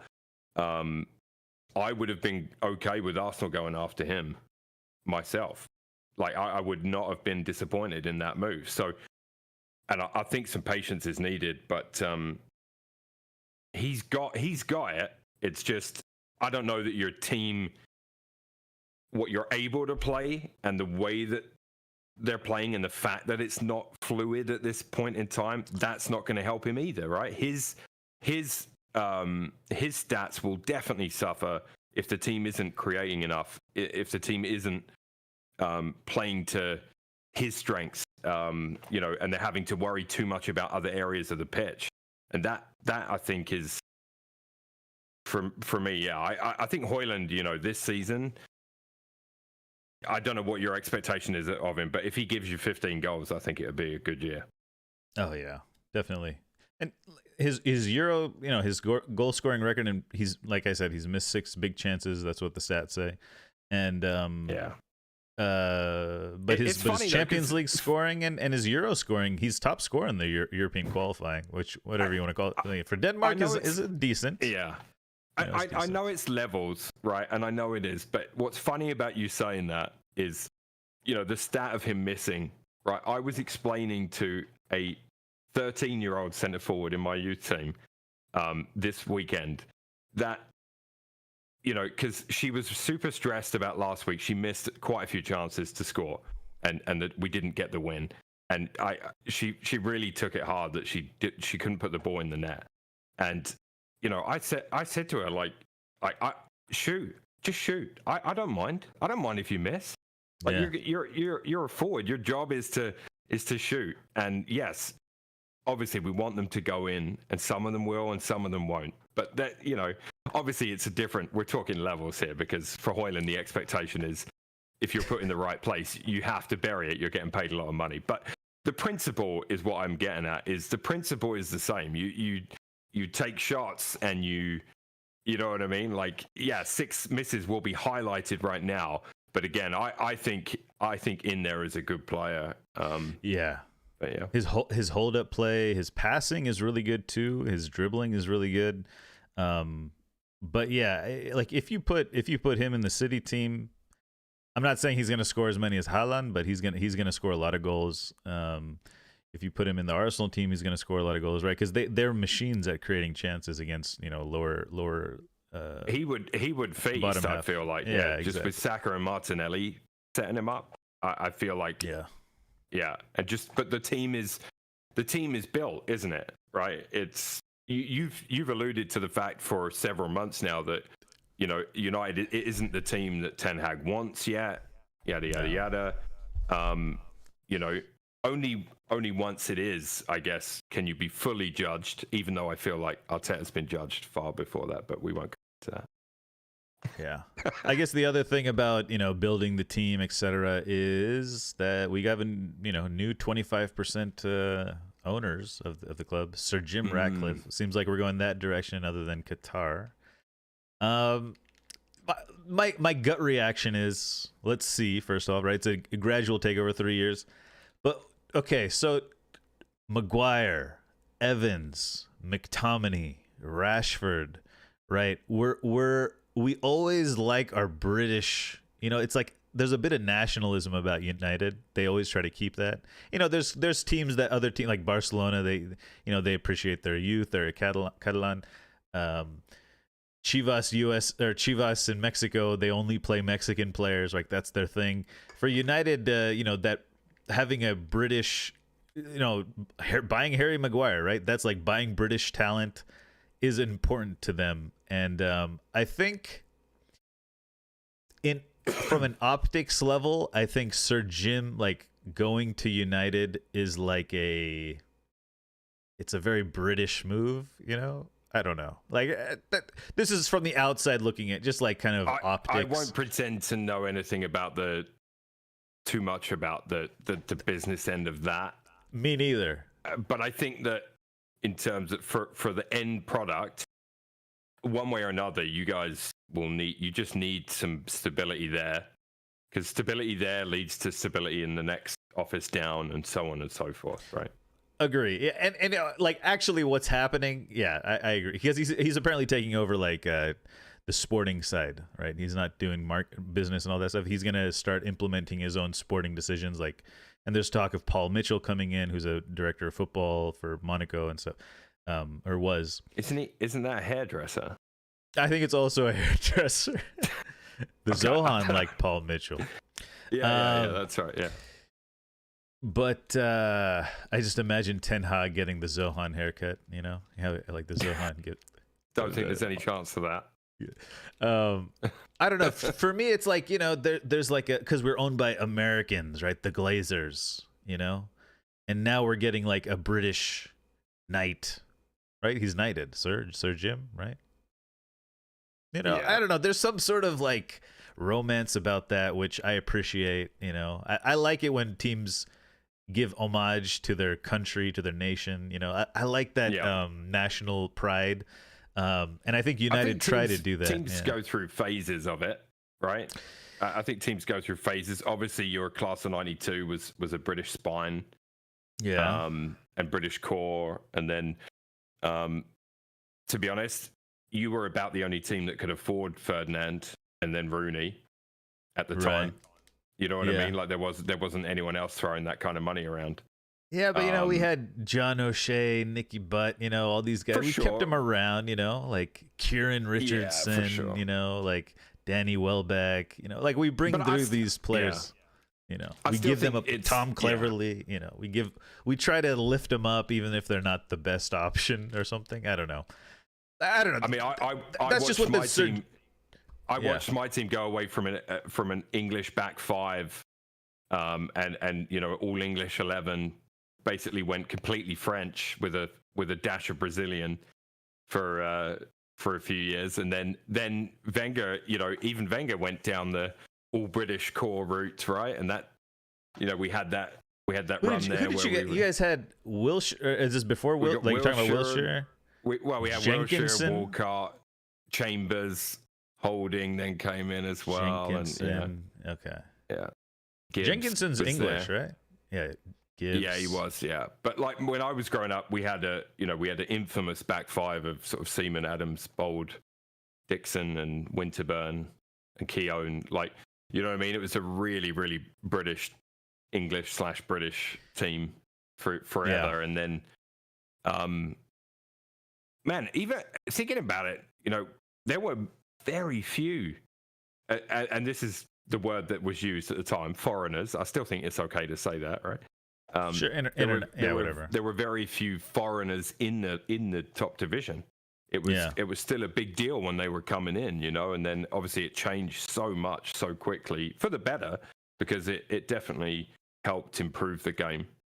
I wonder. I don't know the stats, but I mean, we could just talk about the top six, like City, foreign ownership, Chelsea, foreign ownership, Arsenal, foreign ownership. United was foreign ownership, and soon it'll be British, right?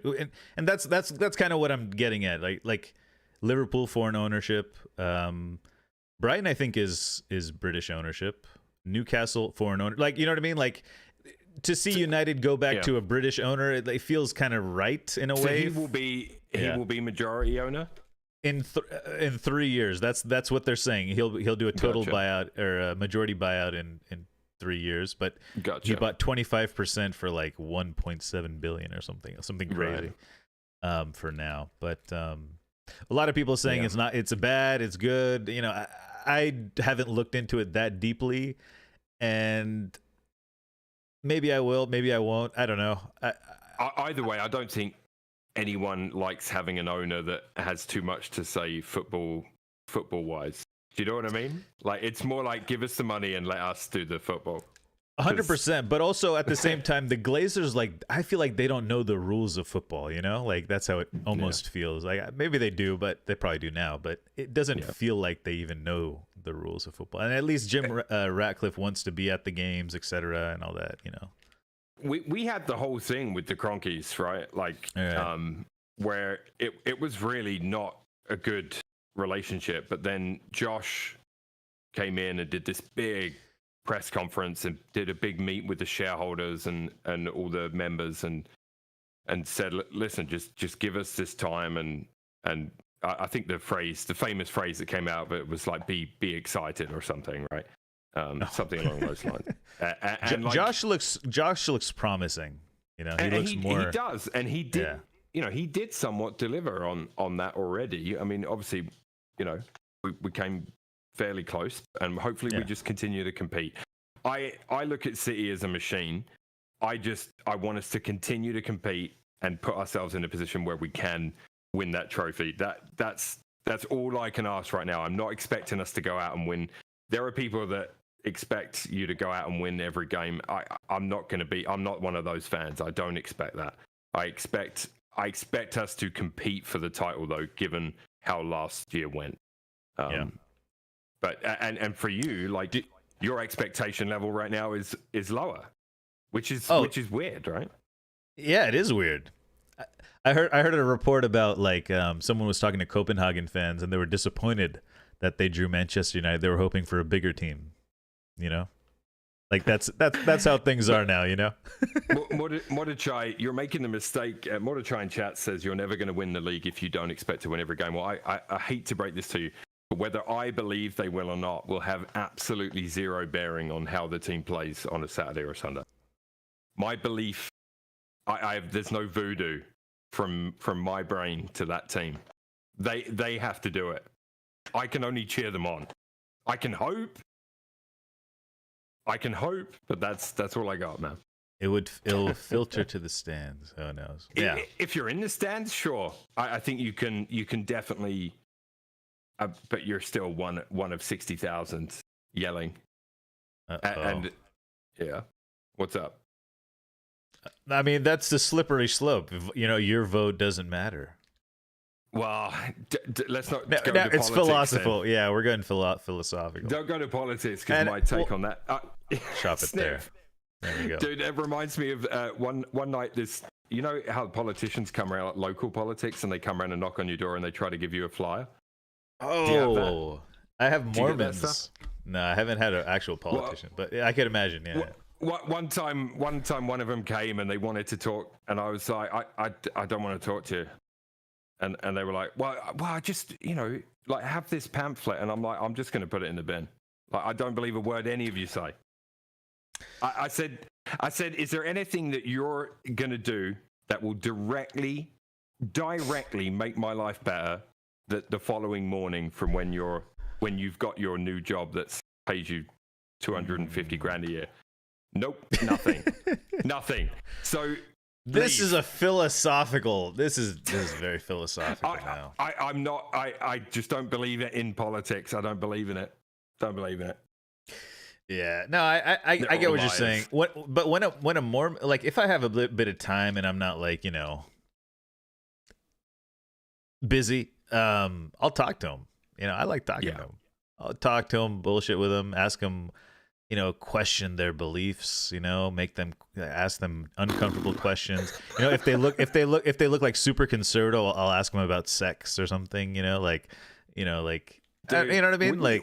Wouldn't you rather watch a movie? I'm asking the wrong person. You know, this is it. I'm asking the wrong person, because I know how many movies Cart hasn't seen. Oh, that's like when true. I haven't seen The Goonies. Yeah, well, when we've done NHL nights, guys, we've talked about, like, oh, have you seen this movie? You know, like, we'll be talking and playing, like, have you seen this movie? Have you seen? And the Cart's like, no. I I haven't seen. You know a lot why? of movies. Because he's too busy talking to Mormons about their sex life. Hey, you know they. Have you heard of soaking? Okay, let's. Never mind. That's a No, that's a Mormon thing. That's a Mormon before thing. we do, what are we doing next? The roundup? Yeah, let's do the roundup. Yeah, let's do the roundup. Oh yeah, Christ, it's already 8:45. Yeah, it's late. Wait, we started what 10, 15 minutes? Yeah. What is chat saying? Right. Milo getting his rice pudding in Guinness. Yeah, Is that a Cart thing? Is crazy. Rice pudding in Guinness? No, not. That's not a thing. Not together. Not together. Okay. What if it was? Oh, what about like a root beer? What a Guinness beer float? Is that a thing? I believe that is a thing. Yes. Yeah. I've not had one. I imagine it's good with like stouts and like kind of those chocolate type of things. Floats are done with like Coca-Cola, right? Yeah, either Coca-Cola or root beer floats. Root beer. Okay. Yeah, I've not tried one of those. I always think like it'd be cool to go to like a classic American diner, but then I'd just end up getting like a milkshake. Yeah, I like a milkshake. They do the milkshakes really nice over there. Yeah. Okay, so the thing is, let's not pretend like Adon says. Yeah, let's not pretend like the entire fan base was screaming to get oil shake owners. I personally wasn't screaming for that. I understand what the implications of that, but I don't know. It doesn't. I mean, if it happened, whatever it happened. Like I wouldn't. I'd probably be as. I'd probably have another take. Obviously, the Sir Jim one is like very like kind of like national pride type of thing. And maybe for the oil shake one, I would be like, yeah, he's just we have a global sport. He's a fan. He's made a bunch of money overseas and he wants to invest in something he loves, right? Or something like that. But I'm not like going crazy about not getting the Qatari owners, because that's what a lot of people were crying about. United fans, at least like I think someone said NL was crying. He wanted Qatar to save us, right? He, do this for me or whatever. I don't know what he was saying, but that's because like if NL's not here, I'm sorry if I'm talking about him. He's not here, but like that's because I feel like NL is a FIFA career mode. Like, I tell him that daily. he has it. He just thinks that by getting them in, you'll go get Mbappe for 200 mil and so and so and so and so and so and so, and FIFA fair play rules out the window, right? Like, and I always remind him, City had they had stuff in place before Pep got there. It took a lot of work for them to. They won a league before Pep got there. The couple leagues. Yeah, a lot of stuff. They had the owners, right? And they had a great squad when Pep got there, right? Aguero, did, De Bruyne, all those guys were already there. They had, I mean, like wanting owners with that kind of money and being perfectly okay with them coming in and spending money is two different things, right? You don't have to want that, but if they came in, you'd be like, okay.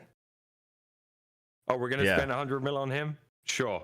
Let's do it. You know what I mean? Like I feel like Newcastle fans may be frustrated that they haven't.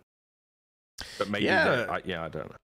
It almost seems like Newcastle are earning other people's faith by not maybe also by not like right, like we're not. I'm not looking at them being like, oh, they just splashed the cash to win something. They're like splashing cash, but much smaller amounts and more. It feels more methodical for that reason.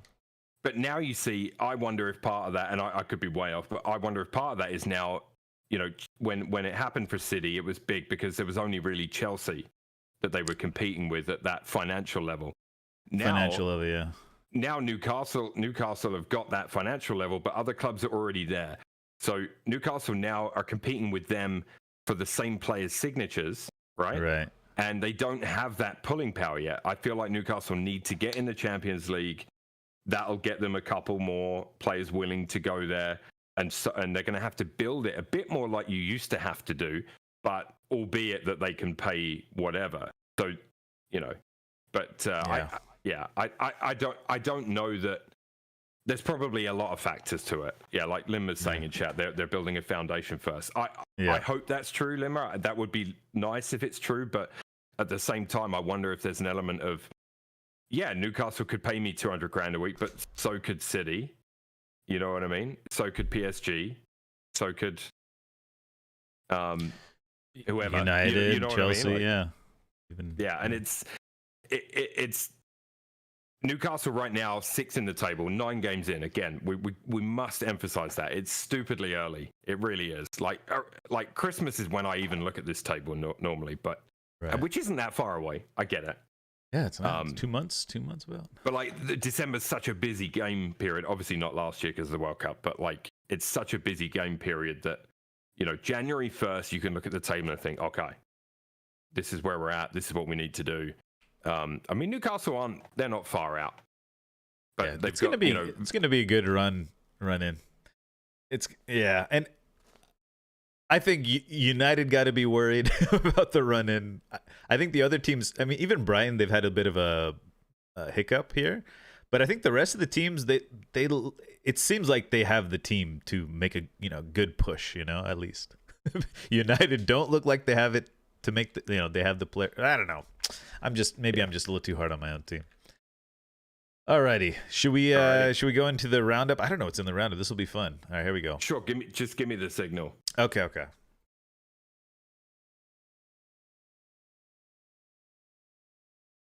All right, welcome to the 91st minute roundup. And as always, please hit that like, subscribe, follow, all that good stuff on all the socials, not just YouTube, Twitch, Twitter, X, Instagram. I don't know if Instagram I think is there, but anyway, you get the point. Please hit the follow button. Okay, the roundup today.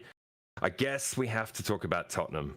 A 2-0 win over Fulham today. Hoff, our resident Tottenham fan and expert, isn't with us tonight.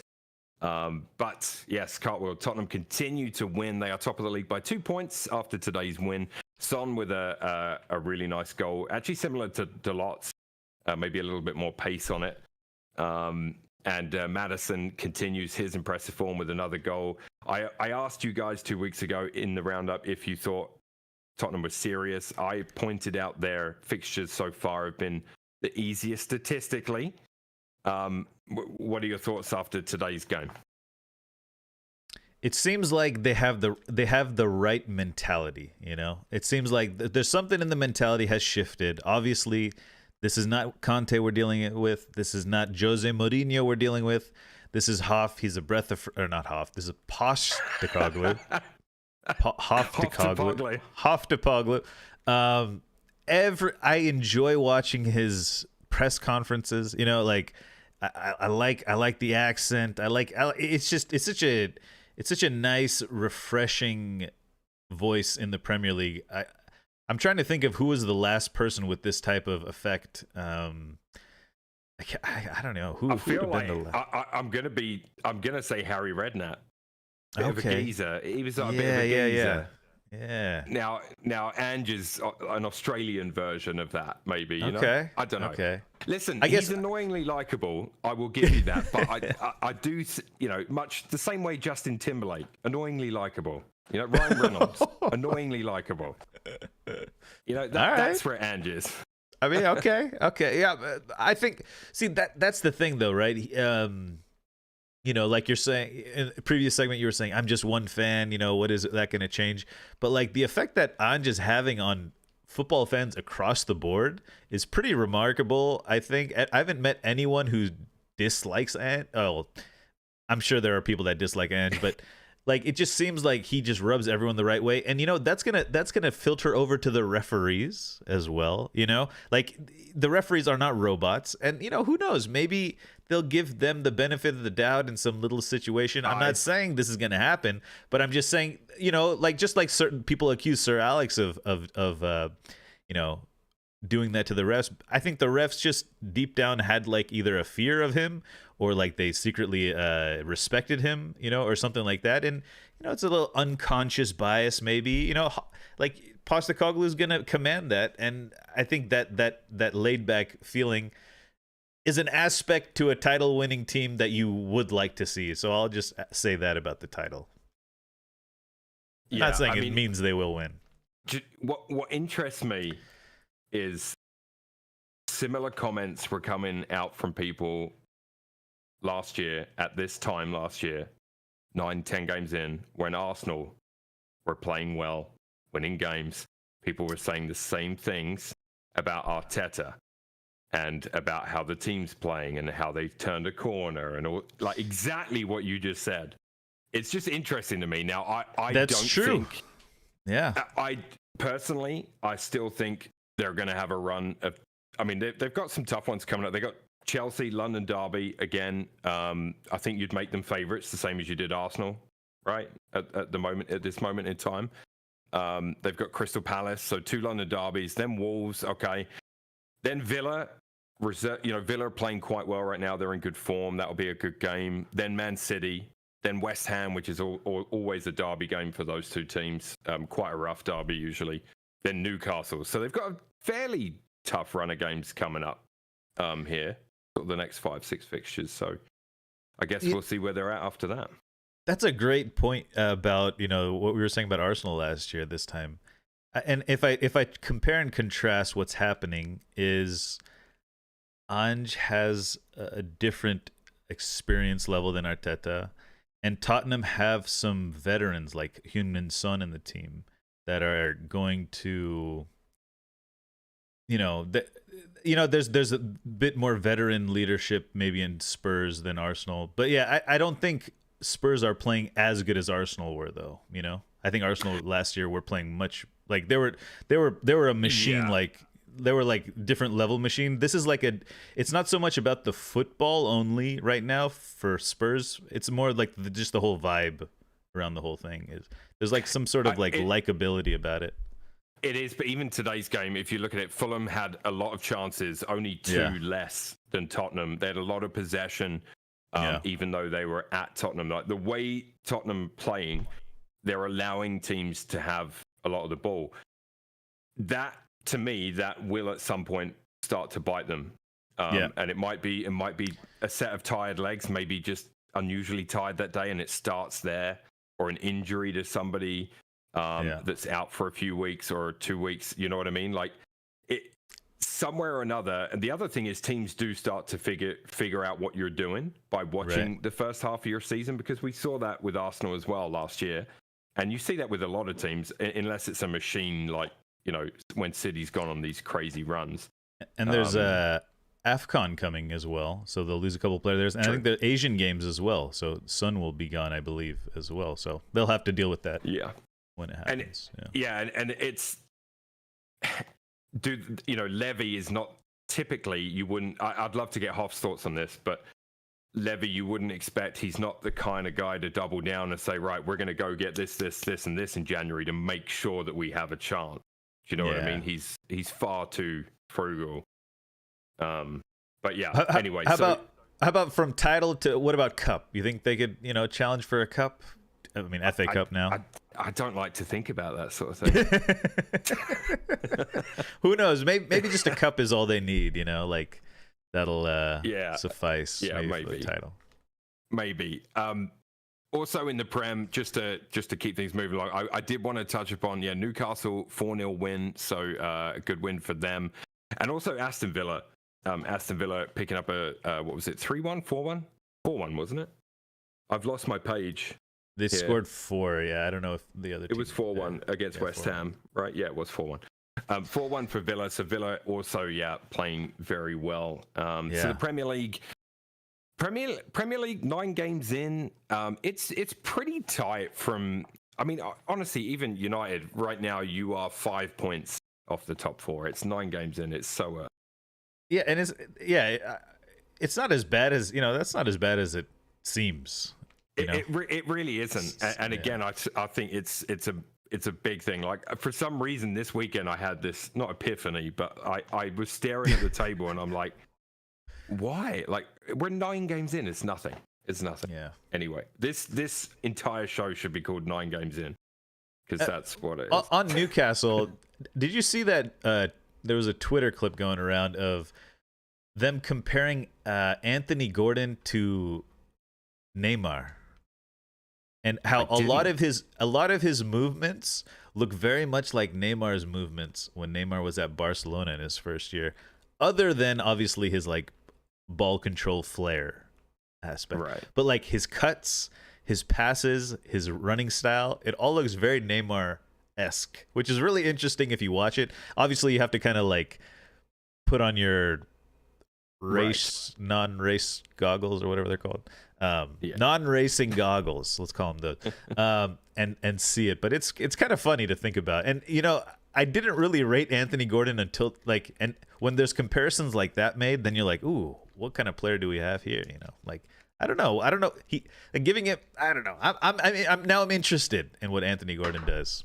I wasn't really that keen on him. I gave him player of the week. I think was it week 2, something like that. Yeah. Palace or something. I can't remember. Yeah, he's definitely capable of some good things. So yeah, he's one to watch for sure. And I think Newcastle, it's a big season for them, and they're right in the mix. They're 2 points behind us. So in Champions League they're doing well too. So they are, yeah. And we will talk a little UCL in a minute. Oh yeah, okay.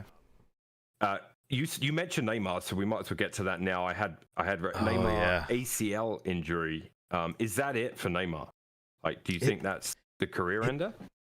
It might be. You know, there was a lot of talk about young players and how many minutes they're playing, and the big statistic. I mean, they were talking about Neymar as well. How he's a child star, right? He's like a Michael Jackson of football or something.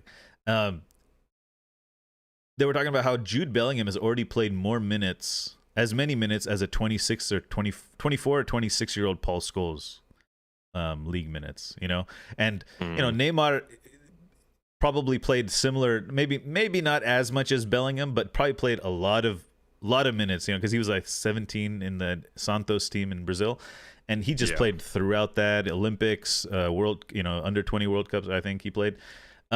You know, he's just playing all these competitions through Barcelona, and now, you know, maybe we're seeing the effects of that. And, but yeah, I don't know. He's a very it's conflicting figure. You know, I have a friend in the racing community, Tiago. He's not a Neymar fan, never has been. I don't know. He's Brazilian. He's Brazilian, or yes. Yeah. Okay. Yeah, and he was saying.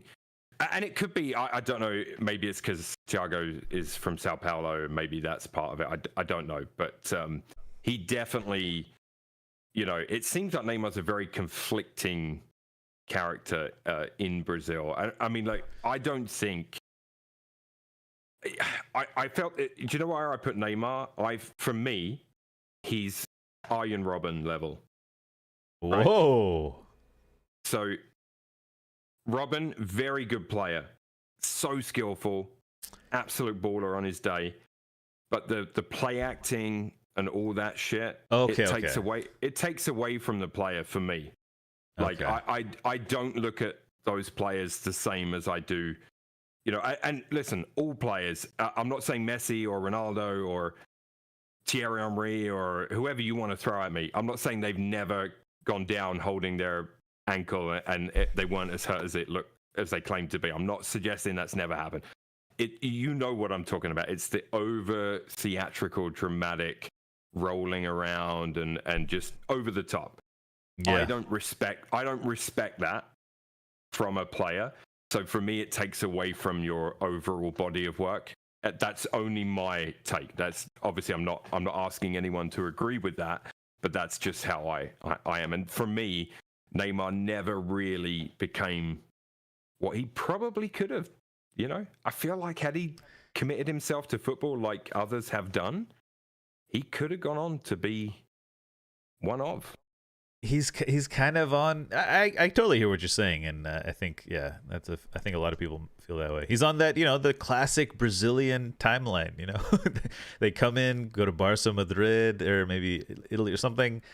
Play really well. They win the hearts of, like, you know, of the football, like, purists for a little bit, and then they just kind of relax and chill, and, you know, we made it. You know, let's just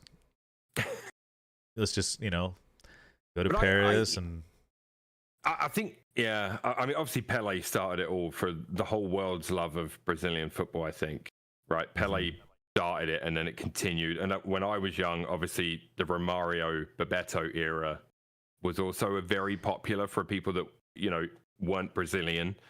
but you love to watch their games. You love to watch them play just because of who it was.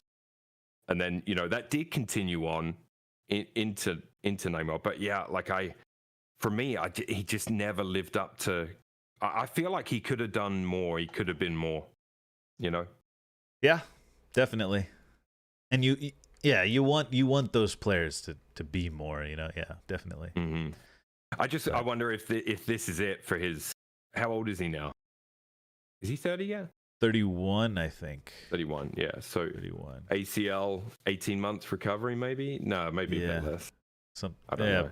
Probably less, but he's also playing at Saudi League. It just seems like he's not really too. How committed is he? Yeah. Yeah. So basically, what we might see soon is fat Neymar. Just to continue that tradition of Brazilian greats enjoying their retirement. Oh man, I can just see him like wiggling his foot over the ball, just extra 40 pounds. Yeah. Exactly, yeah, exactly. Oh, no. Let's skip over to La Liga. Obviously, there's a little segue there because obviously you played there. Real Madrid remained top despite a 1-1 draw away at Sevilla. Girona joined them on 25 points at the top with a 5-2 win over Almeria. Is Girona a fairy tale story coming to life right before our eyes, or is it just a flash in the pan at the start of the season? I have no clue. Because I haven't been watching too much La Liga, but what I hear is they made a lot of smart signings, and they have the backing of the city owner group, right? Financially, so they have a security to play, and apparently they're playing really nice football, right? That's their whole thing right now. So they made some great signings apparently in the summer, and it's just panning out for them right now. I don't know how long they can keep it up though. It'll be interesting. I don't know. Yeah. Did you see Sergio Ramos grab Rudiger's cheeks? I did not. It was in their game. Sergio Ramos saved a goal line clearance, and there was a lot of back and forth between Ramos playing against his old team, right, Madrid. And Sergio Ramos grabbed Rudiger's cheek like a baby, he kind of grab it and kind of wiggle it. Yeah. Pretty funny stuff. What was what did he do it for though? I don't know. They were, they just kind of get into a scram, a kind of huddle, all the players, and then there's kind of, and Rudiger is just a crazy guy. I love Rudiger. We used to do that at school. We used to say gimmies. And grab, I don't know why. It's weird. Barcelona in third. They're 1 point back. They got a 1-0 win over Atletico Bilbao. Mark Zhu. I don't know. Please, in the comments, let us know how to pronounce Mark Zhu's name. He scored the winner coming on. He'd only been on the field 30 seconds, 17 years old. It's he scored his first goal for the club quicker than any other youngster in Barca's esteemed history.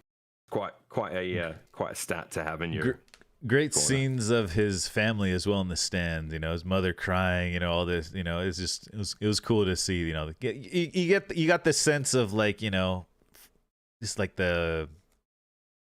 you see them less as untouchable stars and more as just normal high school. He's high school age. He's a high school senior age, scoring for Barcelona and his parents are just in the stands. In the That's bleachers. Exactly what he looks like to a high school senior. Yeah. It is incredible. Just the conveyor belt of talent. It's a big goal as well. 1-0 win, right? Yeah. And they're heading into El Clasico next weekend, so that'll be good. Yeah, El Clasico next weekend. So those of you with access to that, I'm sure that'll be entertaining. I always wonder now, because I don't. Obviously, back in the day, I used to watch El Clasico, right? They're the big games, and now is the sheen off of it a little bit? I think so. I think the rise of other clubs and other nations or other leagues has taken the shine slightly away from it. Yeah, I think so. Yeah, at least I'm not saying it can't go back up, right? I'm not saying it's over, but it's dropped. No Messi, no Ronaldo, right? It's just like we're looking for the identity, kind of. If Mbappe goes to Real Madrid in the summer, then it instantly catapults it back. Exactly. It? I feel like this. We're talking about Haaland, Mbappe, Rodri, Mbappe. None of them at Madrid or Barca, right? So it's like that. Usually Madrid or Barca in the last 10, 15 years have had at least 3, 4 in the top 10, top 5 or something. Yeah. So that the sheen is a little dry, but I'm not saying it can't come back. We'll see. Yeah. Yeah, for sure. Bellingham, of course, but Barca needs some.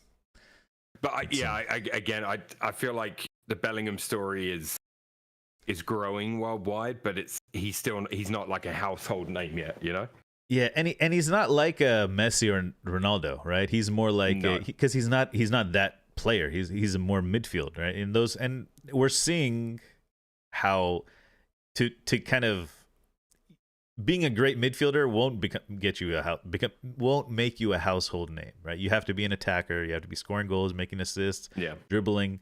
And I think I mean, Bellingham's a good-looking guy. He's marketable, all that stuff. So that'll add to it as he's marketed to people. But I mean, listen, scoring goals on the regular for Real Madrid is not going to hurt your marketing. That's for sure.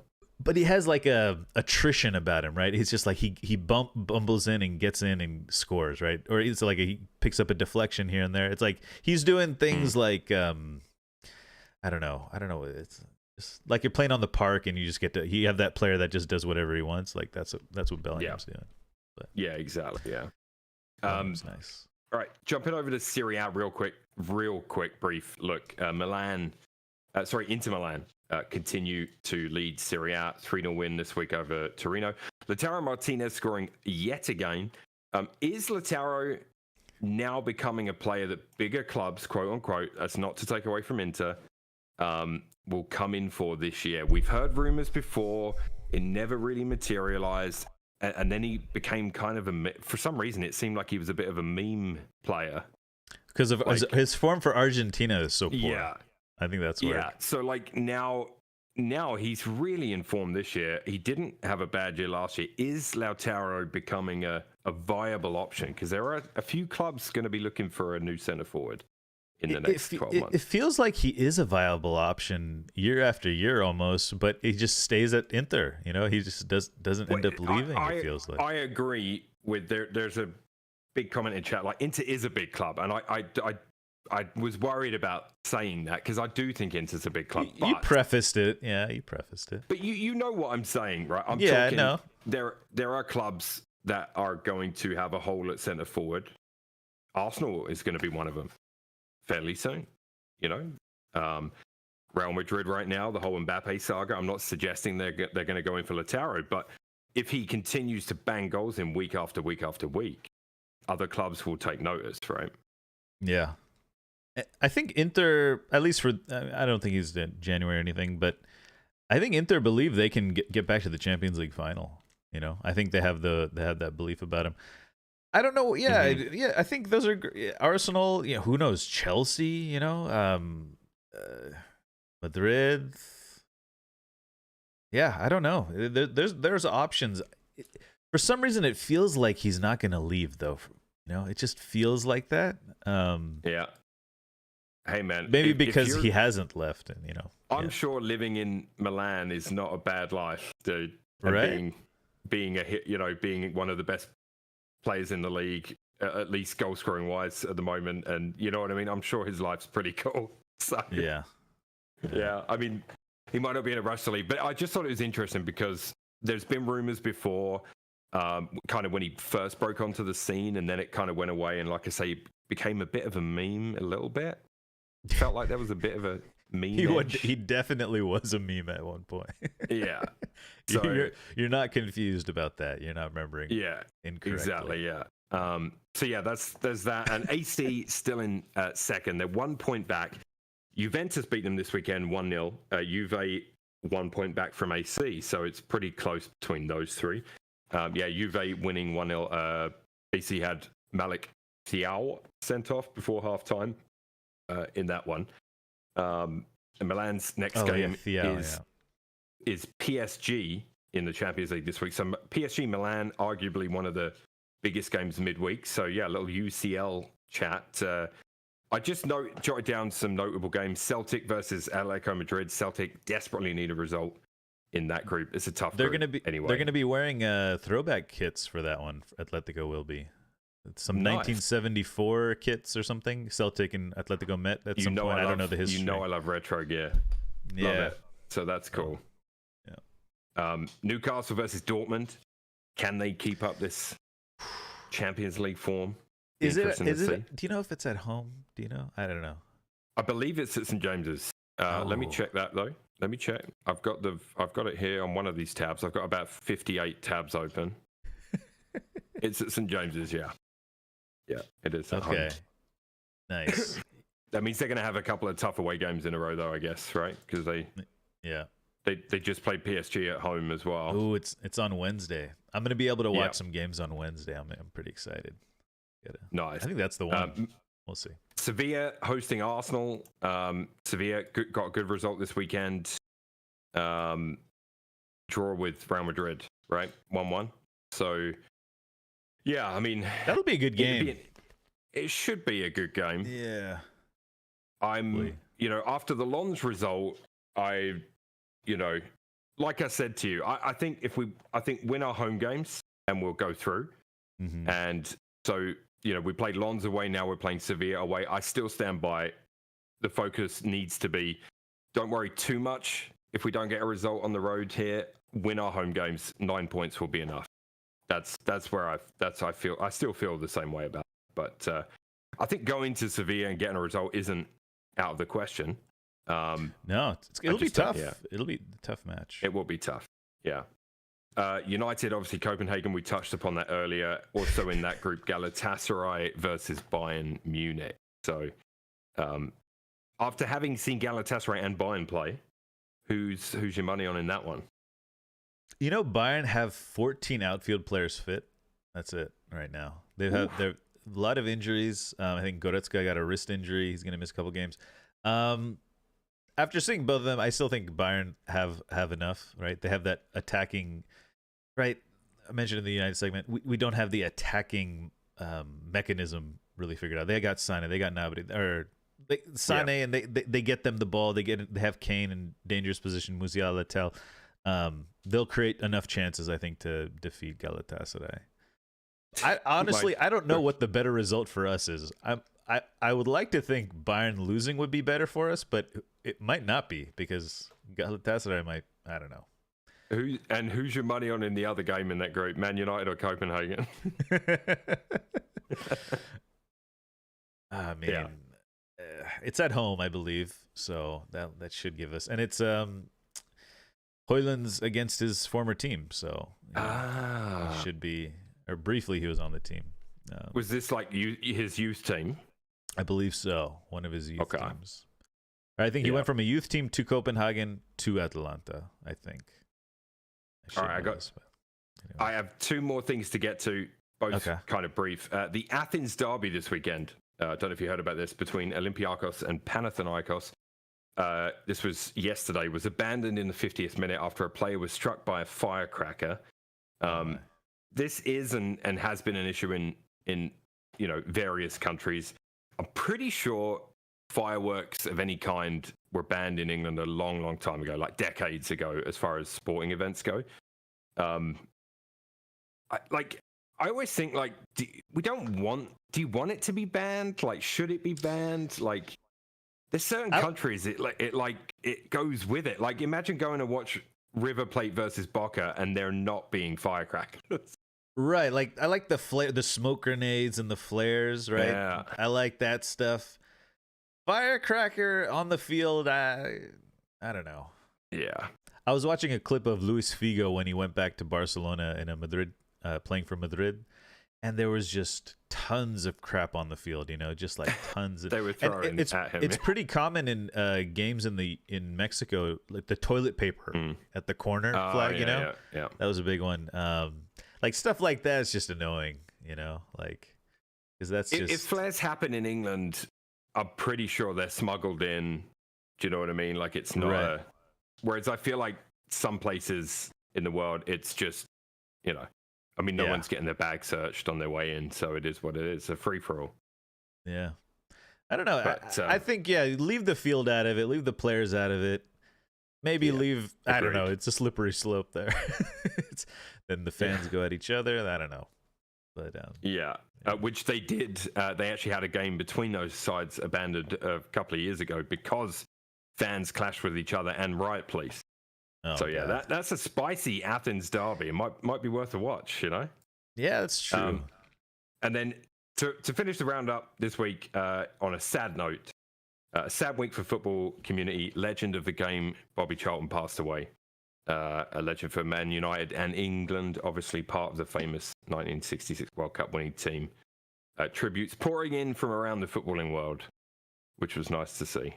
Yeah, I've been hearing a lot about Sir Bobby lately. I knew his importance to United more just from the, you know, and I wasn't like I'm not a huge history buff, but hearing about his influence on England, you know, and British football as a whole, I didn't know the extent of it, you know. He was like the he won the Ballon d'Or. He won everything. You know, he won everything as a footballer, and he was pretty big in England. I realize I'll probably lean into this more because he was a United guy, but it seemed like from the people I was hearing, it wasn't just the United aspect. It was a large part was the British side of definitely. his I mean, influence. he's held in extremely high esteem, you know, along with Bobby Moore. You know, it's the same levels. The Stanley Matthews, people like that. They're the Pele of England, right, you know, right. It's that level, yeah.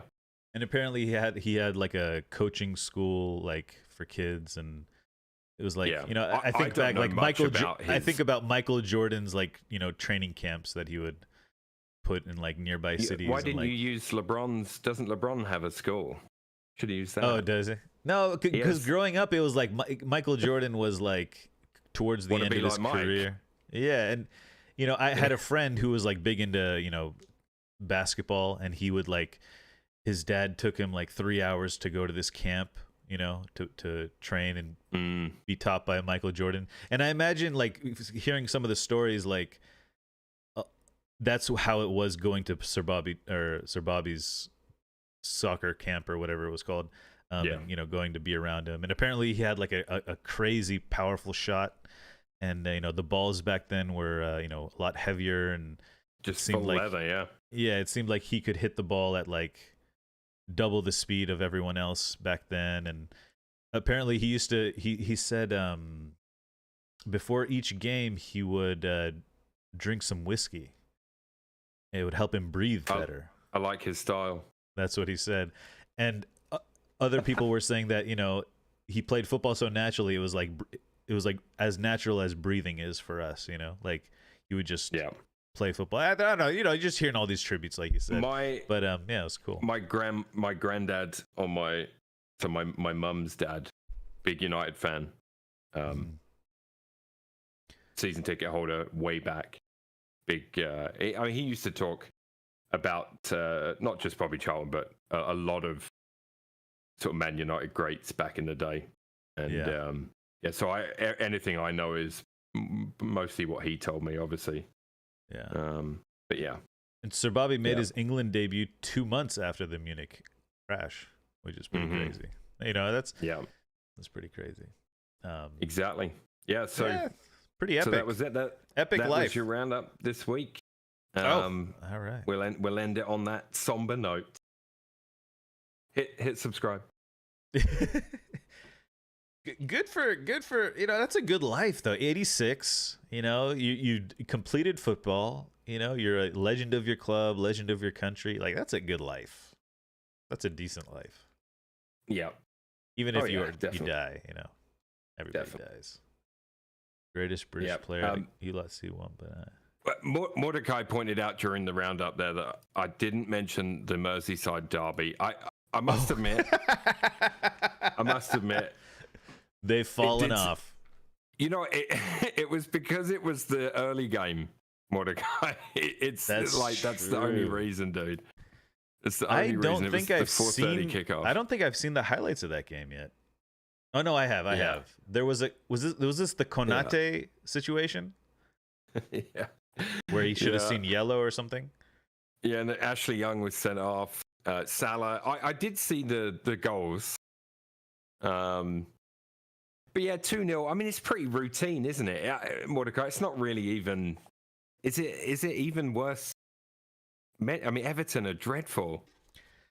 Well, the Konate situation is I think that was I mean, from my perspective, he's got to see red there, right? Yeah, I mean, dude, I give up, man. I don't even know what's red and what isn't anymore. Like, what do I know? I just, I don't know. Oh shit! I gotta pick a player of the week. Joby says, "What are we talking about? Football, Joby. Just that's all you need to know." Oh man, yeah, Mordecai. Obviously, look, we've talked Liverpool in the last few weeks. I, in particular, have complimented them on how well they've been playing. But yeah, I mean, beating Everton isn't something to really get excited about. I don't think, at the moment. But what are you going to do? What are you going to do? Who you got next? Let's find out. You just reminded me of something. Well, we got Copenhagen. Oh, you're talking Liverpool? You're already Copenhagen. Oh. There's the headline for next week. That's next week's headline. Sorted. Copenhagen. You got the Manchester Derby next week, so that'll be the biggest segment that we do. Liverpool, Nottingham Forest, Arsenal, Sheffield United. So again, we shouldn't be a talking point, but who knows? Palace, Tottenham. I mean, the Manchester Derby is without question the biggest game next week, though. And Classico, Derby, Manchester Derby, and Der Klassiker. I don't know if that'll be any good. Dortmund, Bayern. Oh, sorry. I thought you were referring to the Manchester Derby as that. Oh, no. Yeah. Oh, okay. Yeah, I must admit, I didn't have a good look at the Bundesliga this week. It wasn't fun. Yeah. It's too much football for weekend after that. Oh, sorry. Thank you, Banana. I thought you were telling me that it was all this weekend. Okay, weekend after. Gotcha. There's too much football. There's just too much football.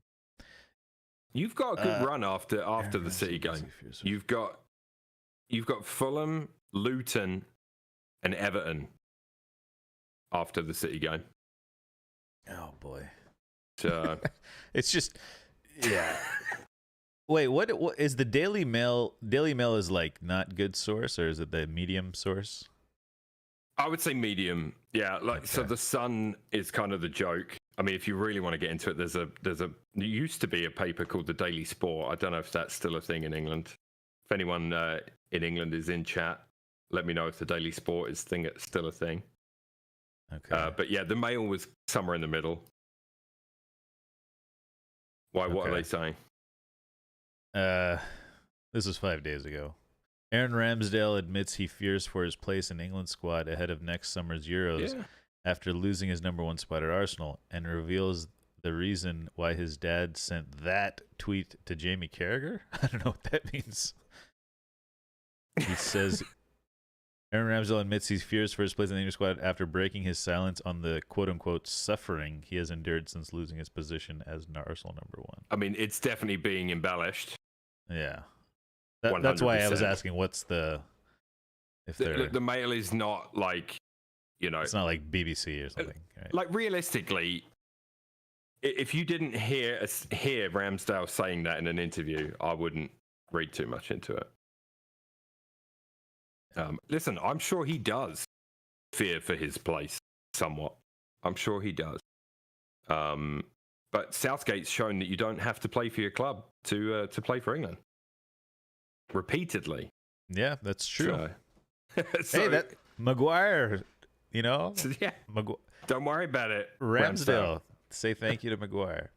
You're fine. I'm trying to think of a player of the week, guys. Chad, give me an idea. I've got mine, and You've got yours. Yeah, so I'll put. Should I put it in? Well, actually, I won't tell you unless you. You won't pick this guy. It's. I mean, I was gonna pick. I can't pick him out of. I can't pick Mudryk, can I? No, I can't pick Mudryk. I mean, he wasn't player of the week, but let's see. You could. I mean, it's subjective, I suppose. Hold on. I'll find one here. I'm trying to think of a good goal this weekend. I can't think of Griezmann. Griezmann scored a couple goals. Yeah, Griezmann. I'll go with Griezmann. Sorry, no spoiler. Griezmann. Are we doing this as like a? Are you gonna ask me? I was trying to think of mine. I didn't know who it was, but now I know. Okay. Yeah. So are you gonna ask me, and then I'm gonna ask you? Yeah. Let's do that. Okay.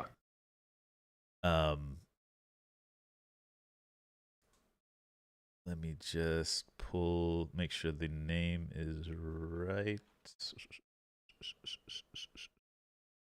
Mordecai, I could go with Salah for Player of the Month. I could probably get on board with that. Okay.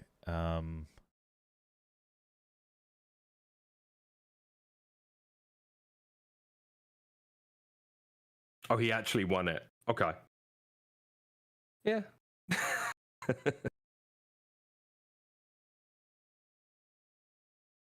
Okay. I think it's good to go.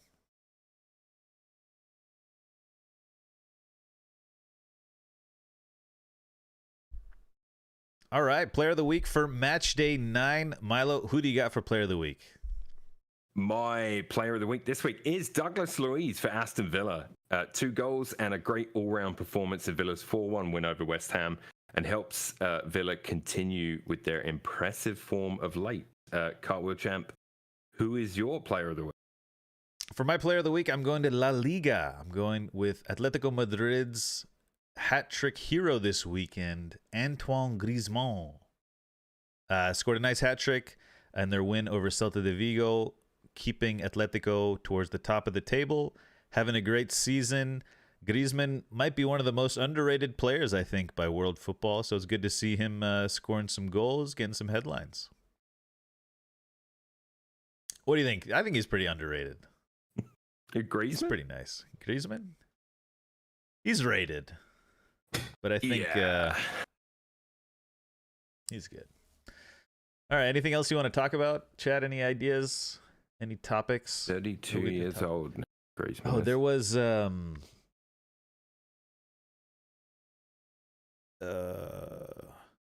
mentioned Ronaldo being the top scorer of 2023. It's pretty crazy. Oh, like total goals. Yeah, I think league goals. Yeah, okay. His son just signed for the under 13s of Al Nassr. Pretty good for him. Any good? I feel. I don't know. How old is his son? I don't know. Under 13, so is it going to be like a Romeo Beckham situation? Oh, did you watch the Beckham documentary? Did you ever get around to it? I still haven't. No, I got to talk to my wife about it because I might put it on at the background at work. You just reminded me, of. I got to talk to the wife and see when we're going to fit that in. The U.S. qualifiers? I don't know. I don't know anything about the U.S. team. On my EAFC career save, I got offered the U.S. men's national team job. Oh, yeah? Yeah, I turned it down. Can you do club and national team at the same time? Do they let you do that? That's how it's always been that way. On FIFA, so I don't think you can do just international. So you kind of, when it's an international week, it just switches to that screen and you deal with that squad. And you can call people up and stuff. So it's okay. But I'm trying to keep it somewhat realistic. So I feel like Arteta would only take the Spain job, Right. Oh, you're looking for the England So- job, huh? No, I got offered that as well. I Oh, turned that down. you're playing as I am- Arteta. Yeah, so when you Oh, start okay, a career okay. mode, you can be a current manager or you can create one. So I just took Arteta. So Okay. we're doing pretty good. We just got to the semis of the Champions League. Oh, I crept past Porto in the quarters. It was a very dicey affair. oh, that's exciting. It is, yeah. We got PSG in the semi-final. I'm not Mbappe and co. Mbappe's probably the best player on the game. So Is it updated with Neymar and Messi gone? Like, I would think so. Yeah. yeah, I think so. imagine it is. On this day 10 years ago, Jack Wilshere scored BBC's goal of the season by finishing Against Arsenal's Norwich. team play against Norwich. A beautiful goal. My non-footballing Lovely friends found this, and he wrote something like "This is heaven" or something like that. You know, It was a "This is heaven." fabulous goal, man. It really, really was. He was like, "This is just, it's just so never- perfect." That's what he said. He's not a I never football get guy. tired of watching that goal either. Yeah, it's very good. Yeah. 10 years ago, yeah. What else happened? A lot of Arsenal goals happened. 5 years ago, Arsenal scored a nice goal against Leicester City. Look it up, guys. I'm just looking at the headlines. Spoiler alert, we scored a couple of nice goals last week too. You don't have to go that far back. Yeah, yeah. Oh, Ajax have failed to win in 8 games in a row for the first time in their professional history. They're sitting their at manager. 17th. Yeah, I meant to add that their manager, did he stand down or got sacked? I think he got sacked. I'm not sure. Mordecai, the whole betting scandal and Tonali and stuff, we did touch upon Tonali last time and tonight a tiny bit, but more so last time. I feel like if once all the chips have fallen, we'll probably end up doing a full segment on it. But interesting. Italy and corruption is not new. Interesting quote from Wayne Rooney. He says, Bellingham will have a downturn, and it's important that we don't kill it when that happens. It will happen. I think he wrote the wrong word. He said the wrong. It will happen, but we have to support him. It says it again, but I'm going to say him. We have to support him. It's hard to silence the noise. You play for Madrid one bad game, and they could attack you. But, yeah. Yeah, and Gareth Bale's entered the chat. This is interesting. Like he's preemptively, Protecting. saying, yeah, it's an interesting one because when he's on such a high right now, and it's kind of a, I don't know is that a good move or a bad move? Some people would call it a jinx, but I think it's kind of smart to say this. I don't know. You don't want to be that guy though, right? I don't know. I mean, that's just a soundbite from Rooney, isn't it? I think it's. But it's true. It's coming from. I mean, I bet Rooney's experienced it. I bet he's experienced that. From the English press. If he does have a drop in form, I mean, I feel like the Spanish media will be far harsher on him than the English media. So, unfortunately, Rooney and people such as Rooney won't be able to do much about it if the Spanish media go into one. I mean, that might not happen, but yeah, I mean, if he does have a drop in form, they're pretty quick to jump on people's backs, and they've done it to players who've been around and done way more than Bellingham. So, right. But I listen. It's classic though, isn't it? When everything's going well, everything's rosy. Yeah. Right, I have to run. Alrighty, good show. But, thank you. Good GGs, everyone. You wanna write us off with the Oh yeah. I got you. Okay. What do you call it when Batman skips church? Christian Bale. Oh, I like that. That was clever. Yeah. Christian that's not Bale. bad. Christian Bale. All right. Good night. Good night. I'll catch you later, everyone. See ya. There's almost like Chat.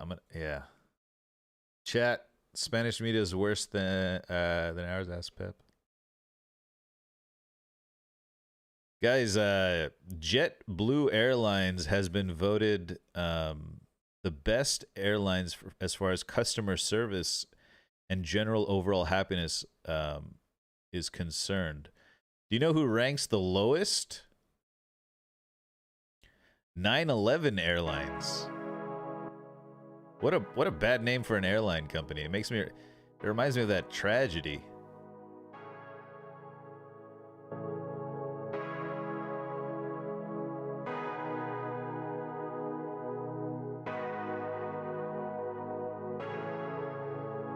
So, when you found out about soaking, did they assign you a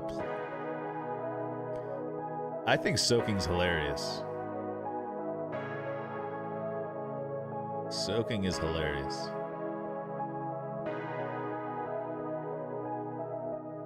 Alrighty, guys. Good night. I stole that joke. I stole that joke from somebody. That's not my joke. I didn't write it. I read it.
I'll post that joke in Discord.